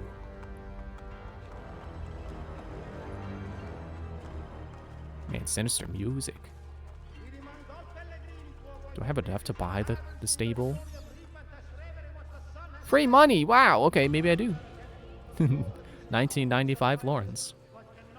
And the stable can be yours for just one small investment of 1995. Or it's free. I guess I bought the tower and I got the stable for free.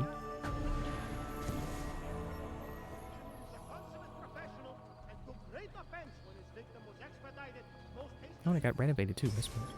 Like it actually changed in appearance. Nice. Full sync, don't lose health.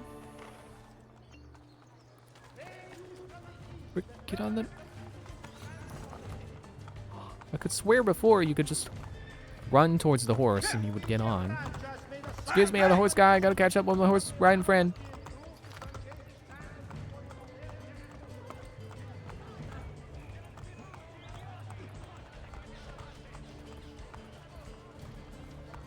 We're gonna have dialogue, or just gonna enjoy the clopping of the horse's hooves?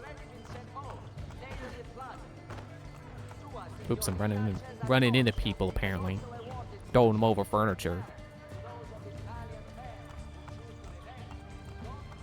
The eye icon. Oh, the Pantheon. But can you also close them? I intend to heal the sickness, not treat its symptoms. Wait, I think I saw something on it. Let's talk openly then. Rodrigo Borgia's death would not Oh, there's a have tower solved on it, so I'll be back. Look at this city, the center of Borgia and Templar rule. Killing one man will not change things. We need to take away the source of their power. Are you suggesting we appeal to the people? Maybe. Relying on the people is like building on the center. You are wrong. Our belief in humanity rests at the heart of the Assassin Brotherhood. Hey. He must be from your inner circle. Go.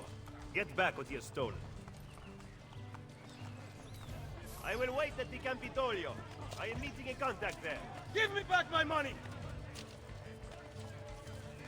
It's weird. It feels like this game is doing a lot of things the other games have already done. Like, we've already had our money stolen before. No, tackling the wrong person. You are making a big mistake. Forget if we had to chase that, because I know Rosa did that when. Pretty sure it was Sit Rosa. before I regret Stole our sparing money your life. when we first got to Venice.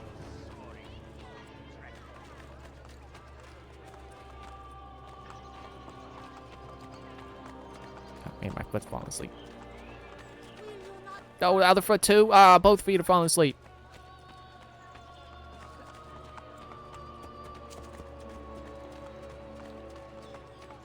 So I think in this game you only get to go to Rome. So that 20-something towers we gotta do. Possibly all the towers in the game? Maybe? It sure would be cool, because Assassin's Creed 2 having like 80 of them. It definitely did not need 80. I would say that much.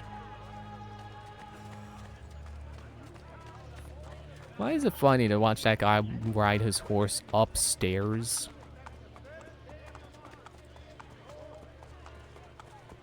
I guess it's just unusual to see a horse in a developed environment like this that even has stairs. Because I'm like, the two places I see them are like in fantasy settings where there are no paved roads. I could buy this too. Never mind, there's a tower. And then like in real life, but on like city streets. Yeah, okay, whatever. So I'd never think of horses as needing to go upstairs. Where is this leading me?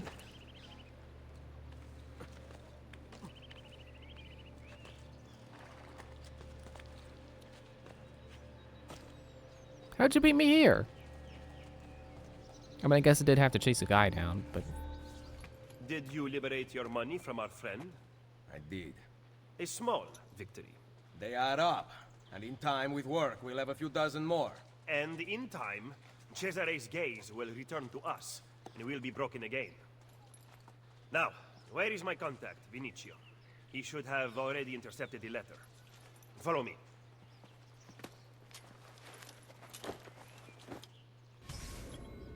Who's got mail? Catch the courier in under a minute.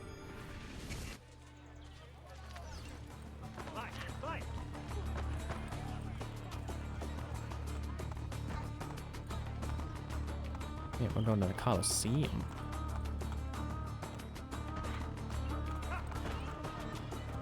Oh, Palazzo Senatorio. Hey, Desmond. I don't know if you're looking for something from 16, but last time scanning in eagle vision seemed to help. Yeah, okay, I'll do it later, Sean. Kind of busy right now. I gotta catch a courier in under a minute.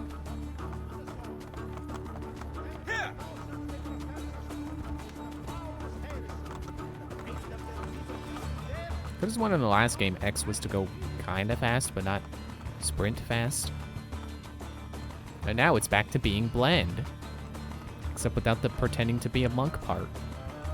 Or sorry, not monk, scholar. Man, look at that guy's horse. He's got all the armor and stuff. Man, that guy got the horse armor DLC? I can't believe it. is very clever to keep this place in business. It fools your friend, the people, quite easily. When did you become so cynical? I merely describe the reality of Roma today. But all may not be lost. The good news is that we have allies in the city. How much longer this will last, however, I cannot say. He was attempting to steal official Vatican mail. Perdonatemi, signore. You must be mistaken. Who are you working for, ladro? I am working for no one. Then no one will care what we do to you.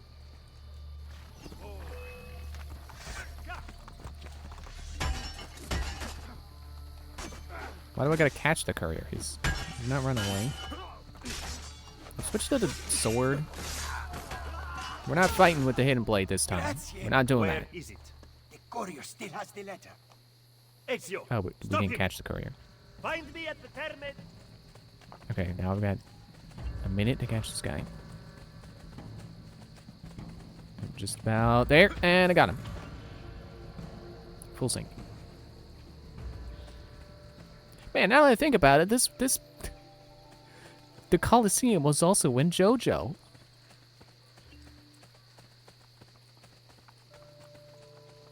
I remember a main character died at the Colosseum. And I feel like it was kind of a BS death, too. It's kind of one of those instances where it's like, oh, man, there's someone out here killing us, but we don't know how he's doing his thing. And then just immediately one of them's dead. It's like, oh, man, that's... Feel bad for anyone who liked that guy. Wasn't me, though. I didn't really care for those characters. And of course, the guy who I kind of hated never died. Isn't that just how it goes? It's like Danganronpa. You spend the whole game rooting for someone to die, and then they don't. Although that's not true, because I hated Gundam, and he died. Oh, I guess that's spoilers. Sorry. I'm usually better about not saying spoilers. That was so stupid of me.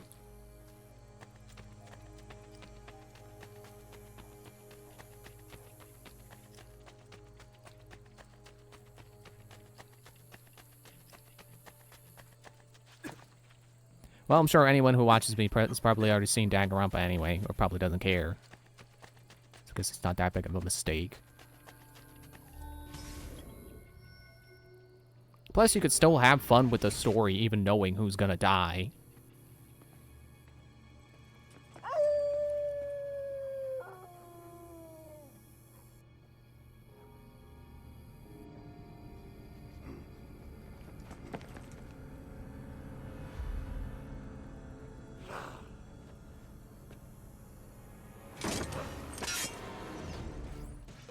Ah, it's wolf people!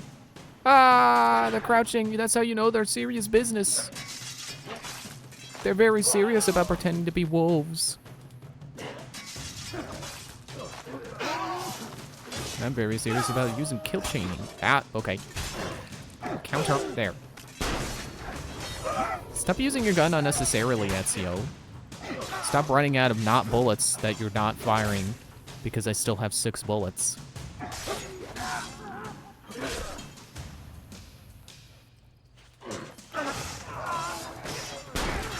Oh man, double kill.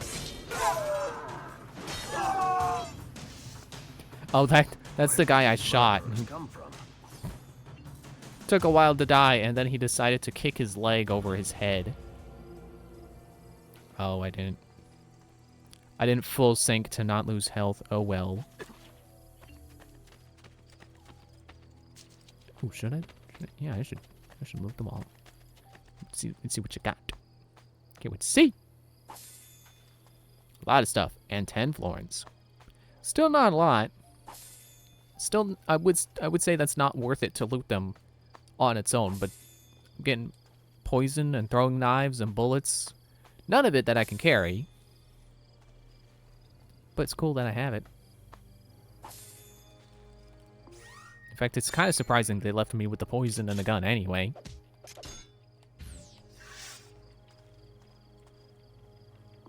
Oh, hey, wait. Yeah, that's right. I remember reading that in this game, when you use this, they added back the ability to throw throwing knives. They gave you the ability to throw throwing knives while holding the short sword again. I almost want to make that one of my hotkeys. You know what? Let's do that. Let me put that on down. Because like I said, like, these directions are easy to get to. Actually, I think they kind of tightened the menu, so it's easier to get to these now. But still, like if I need unarmed, I can just do that. It's not a big deal. I'm still gonna keep Hidden Blade and Longsword on. Sorry, my mouth is full of saliva. My knife is out and I'm ducking on the side of your house. Yeah, it's dang it, making that reference made me lose my train of thought. Yeah, I still want those mapped because those are definitely things I'm going to want to make sure I can quickly get to. But unarmed, I don't know that I'm going to have instances where I want to be able to disarm opponents. Assuming you can still do that in this game. I don't know if the brutes are still an enemy type and if it'll matter to disarm them. R1X, when enemy to dodge, then attack before he recovers. Even chase who cannot see you and identified with yellow while out of sight. Try to blend and find a hiding spot. Let's square one in combat. Let's see.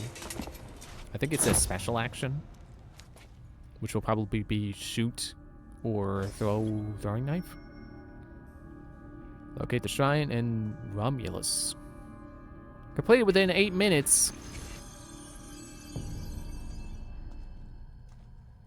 Well, great. Now I feel like I have a timer, even though I shouldn't care about the bonus objectives because I don't.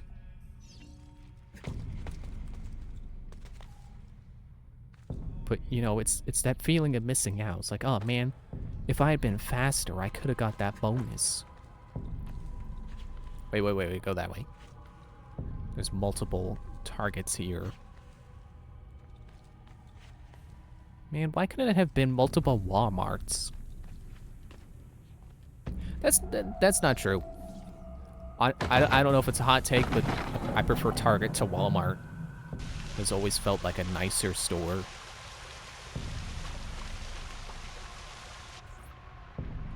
I think at their core, they're the same thing, so I don't think it really matters that much. But, you know, I've always liked Target more. They got that popcorn place. Maybe not as much of a thing anymore, but then, you know, as a kid, I remember going to Target and smell the popcorn. And then never get any, because we don't have the money to just buy popcorn every time we go to Target.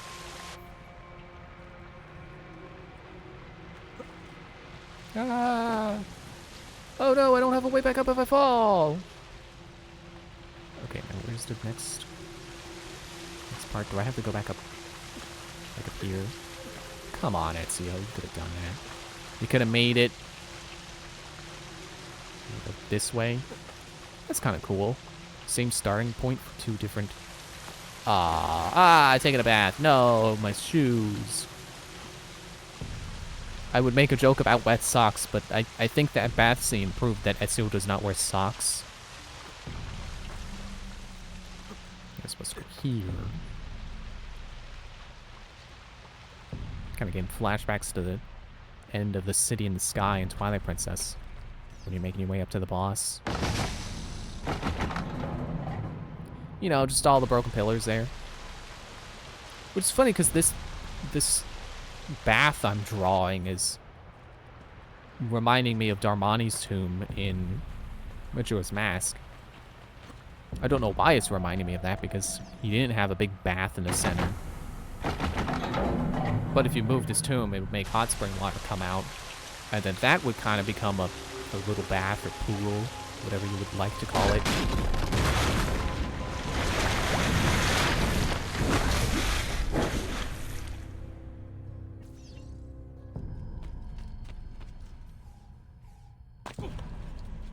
I think it was deep enough.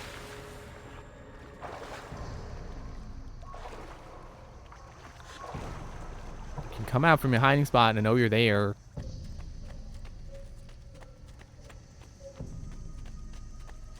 I guess, what were they called again? The Romulus? Or is that just the tomb?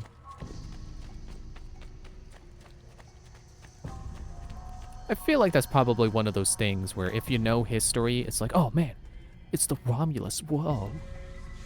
But as I firmly established, I do not know history.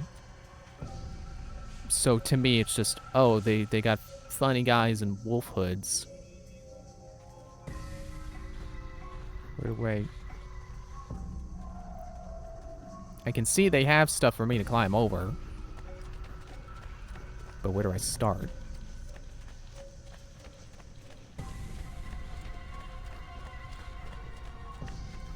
this, then there.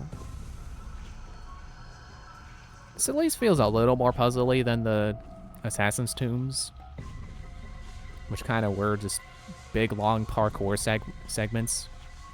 This at least feels like I have to think about where I'm climbing. And the camera's not panning along to show me where I'm gonna go, and then I immediately forget what it just showed me. This place is just making me think of all kinds of Zelda places. And I'm thinking about the Arbiter's Grounds.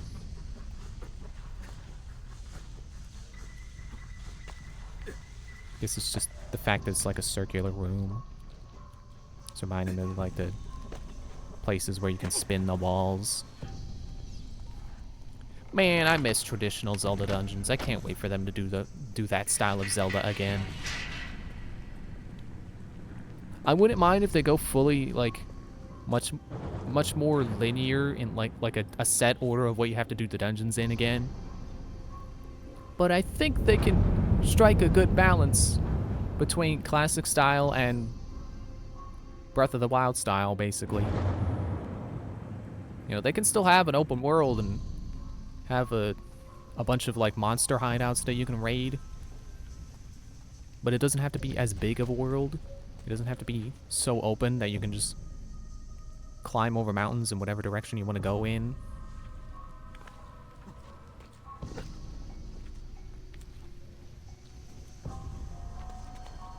And you know, I said this when Breath of the Wild happened, and I still feel that way about Tears of the Kingdom. They didn't need to make it where they didn't have traditional items. Actually, I've been saying this since A Link Between Worlds. They didn't need the item shop. Because if they had just made it where you got the item you needed in that dungeon, in the dungeon instead of at an item shop, it would have been perfectly fine. It still would have been non-linear. You still could have done them in whatever order you wanted. I don't know why they felt like the item shop had to exist to justify only needing one item per dungeon. Like they were changing. Like, oh man, now the dungeons require just the item that you bought at the item shop. It's like, yeah, that's how the dungeons have kind of always worked, where they revolve around one item. If anything, the way they handled items in that game made, you know, it kind of regressed the Zelda formula. Because, you know, you look at something like Majora's Mask, or really any of the 3D Zeldas, you're still using items as you go through them.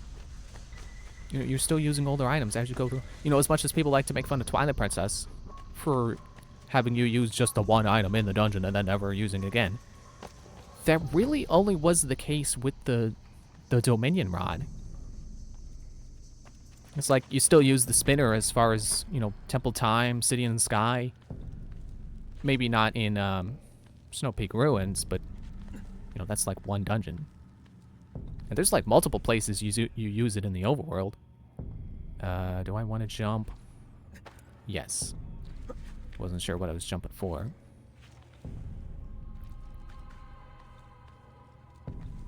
And the slingshot, that is an item that, you know, a dungeon or so later, it becomes irrelevant. Oh great, this game has feathers and flags. Well, I'm not getting those.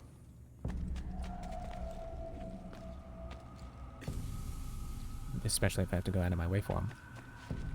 And, you know, of course, like the hook shot / claw shot, that's always relevant in the games. Using that all the time.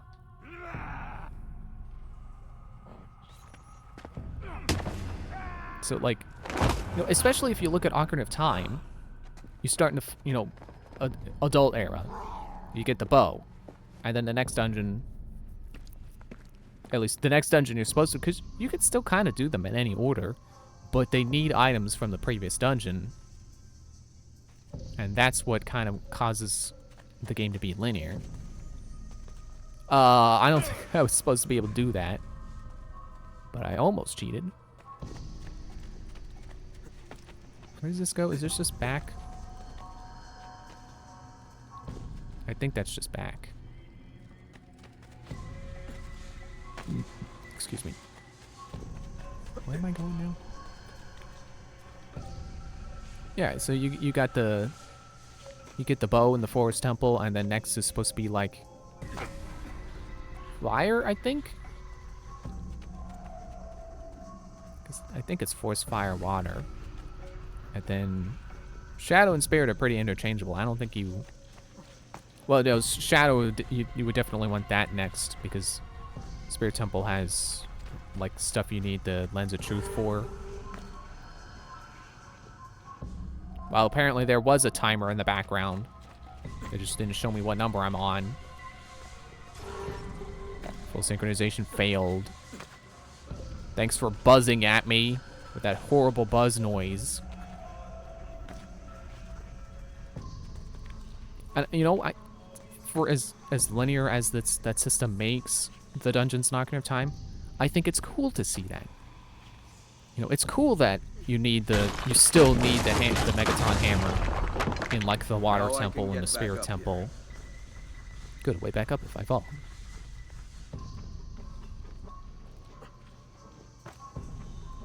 And, you know, still need your hook shot to be a long shot in, like, Shadow and Spirit temples. I don't think there's anything wrong with that. Because, you know, for as much as people like to tout Metroidvania as being an open system, unless you're a speedrunner and you know all the skips, it's still linear. You know, if you don't know how to single wall jump in Super Metroid, you still need to get the high jump boots when you need the high jump boots. And stuff like that. In fact, I really think that you know, at their core, Metroid games are still linear unless you know specific skips or glitches. And the way they made, like, the way they make the wall jump work in the most recent Metroid games, it definitely feels like you're not supposed to be able to skip stuff. You're not supposed to be able to single wall jump up places to get to them sooner, which is a shame, but it's not intentional. What are you gonna do? That could help if I fall. Yeah, and I'll go way back up if I fall.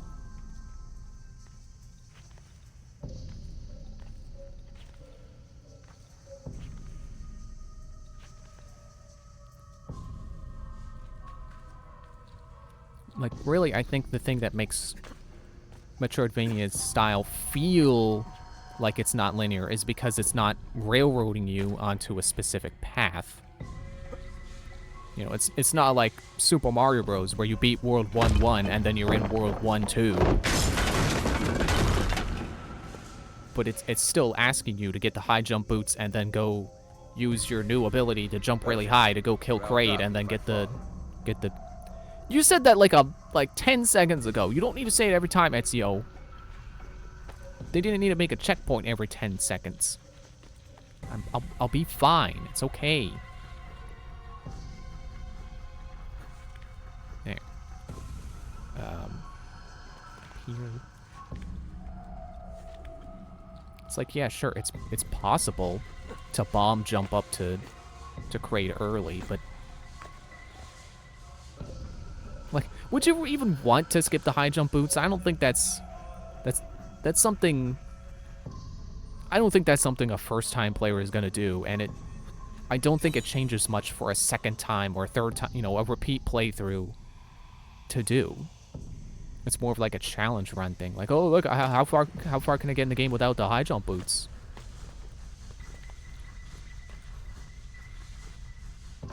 You're still not really doing anything in a different order because you still need the Various suit to go to Norfair or Hot Rooms in Norfair. You're not really breaking the order.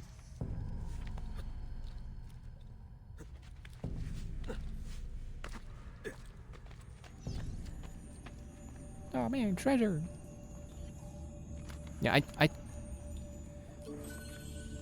I'm glad that Nintendo made Breath of the Wild and Tears of the Kingdom, but I think in making them as open as they are and kind of quote-unquote reinventing the Zelda formula. Ezio, what are you putting your hand on?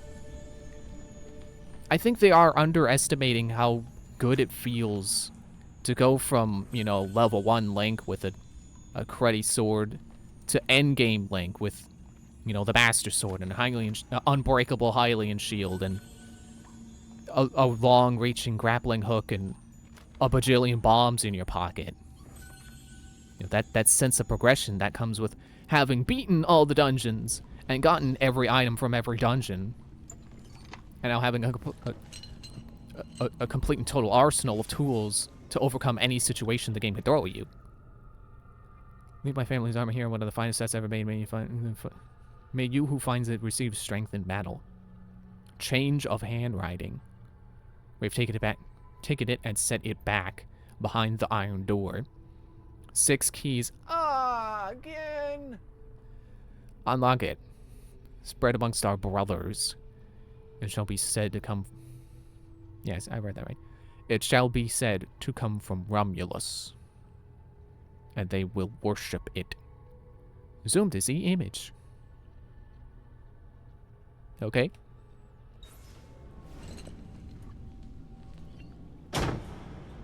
Actually, you know, now that I think about it, it would be cool to see... Okay, well, maybe, you know... Maybe not Nintendo following the trend of inserting... oh, there we go. Inserting RPG elements into games that don't need them. But it would be cool to see the next Zelda game be one where you can actively level up and go from level 1 to level 99 or whatever. And, you know, level up your health and your attack stat and defense stat and stuff like that.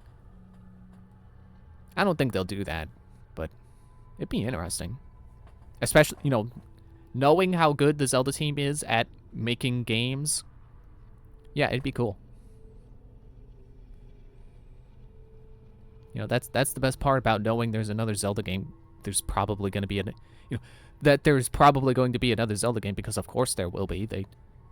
They're good at making them, and we like playing them, and they sell really, really well. The followers of Romulus.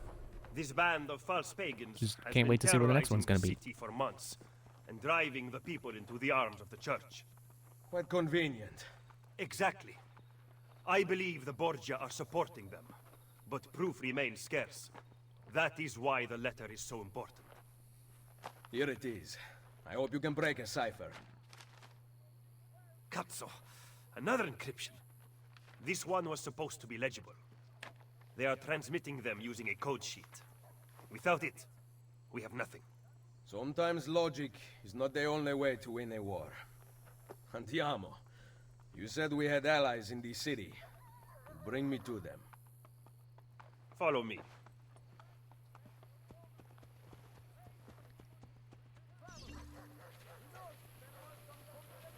Oh, I guess the mission's not over yet. 64 florins every 20 minutes. I'm reeling them in.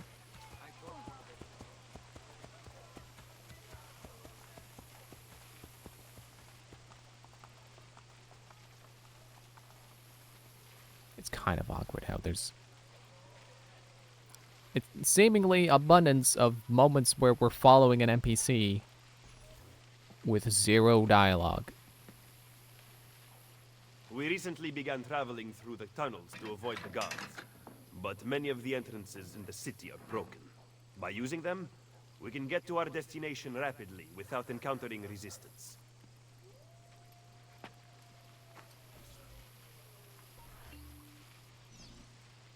You know, it's funny.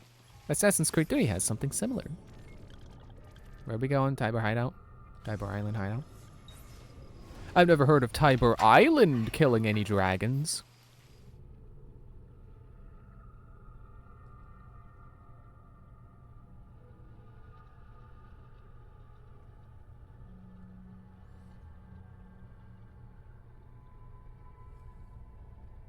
I don't know if I've ever mentioned this idea on stream, but I think it would be cool if the next Zelda game was like a 3D version of Four Swords. You know, a 3D Zelda game, but the gimmick is now you can control 4 different Links. I don't know that, you know, I don't know how they would do that for a 3D game. I don't know that it would be more interesting than just making another Four Swords Adventures. Ah, Ser Ezio. A pleasure. But I bet it'd be cool. Fabio Orsini, at your service. I've heard a great deal about you from my cousin, Bartolomeo d'Alviano. A fine warrior. Fabio has lent us in a new storeroom on Isola Tiberina. I know you were used to better accommodations in Toscana. It is perfect. Bene. Then I am off to begin preparations for Romagna. Today, Cesare commands my men, but soon I hope we will be free. Now I propose we begin planning our assault on the Borgia. Oh, you think we are ready for such an attack? Si. Do you know, for instance, where the Borgia troops took Caterina Sforza? What? Are you also unaware that the Borgia have captured the Apple of Eden? How could we have lost the apple? So, you do not know what goes on with our enemies. Do we at least have an underground here to work with? Hardly. Our mercenaries are ensnared in a losing battle with Cesare's French allies. We have girls working for us in a brothel, frequented by cardinals and other important Romans. But the madam there is lazy, and would rather attend parties than further our cause. What about the city's thieves? Do they have a guild? Si, but they refuse to talk to us. I don't know why. What are you going to do? Make some friends. Were thieves guilds a real thing in real life? Because it's like, I don't know, at least this game, or I guess you could say this series, and Elder Scrolls, they got thieves guilds. It's like, you know, having it happen in Elder Scrolls, it's like, okay, that's just part of the world. But having it in this game, especially one that's supposed to be more historically based, you know, real life history based, that's where I start to think like, was that a real thing?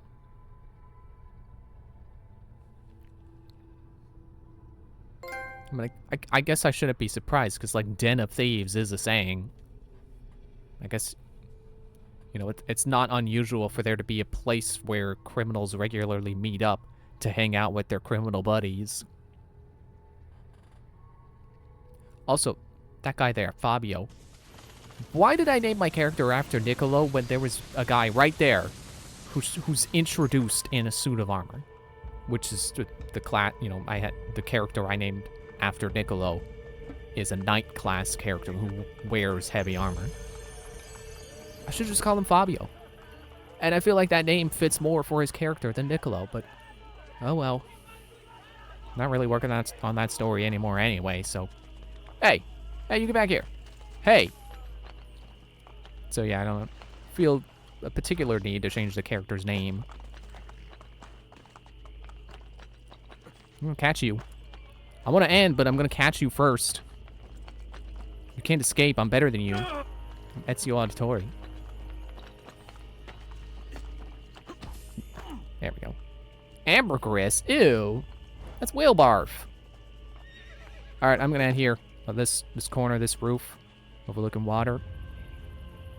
Man, this is a nice place. Like, in a video game, it's kind of just like, it's just a bunch of water and a bunch of buildings. But if I lived here in real life, this would be so cool. This would be so lovely. Alright, thanks for watching. See you Friday for more. Bye. Don't hit intermission, hit end.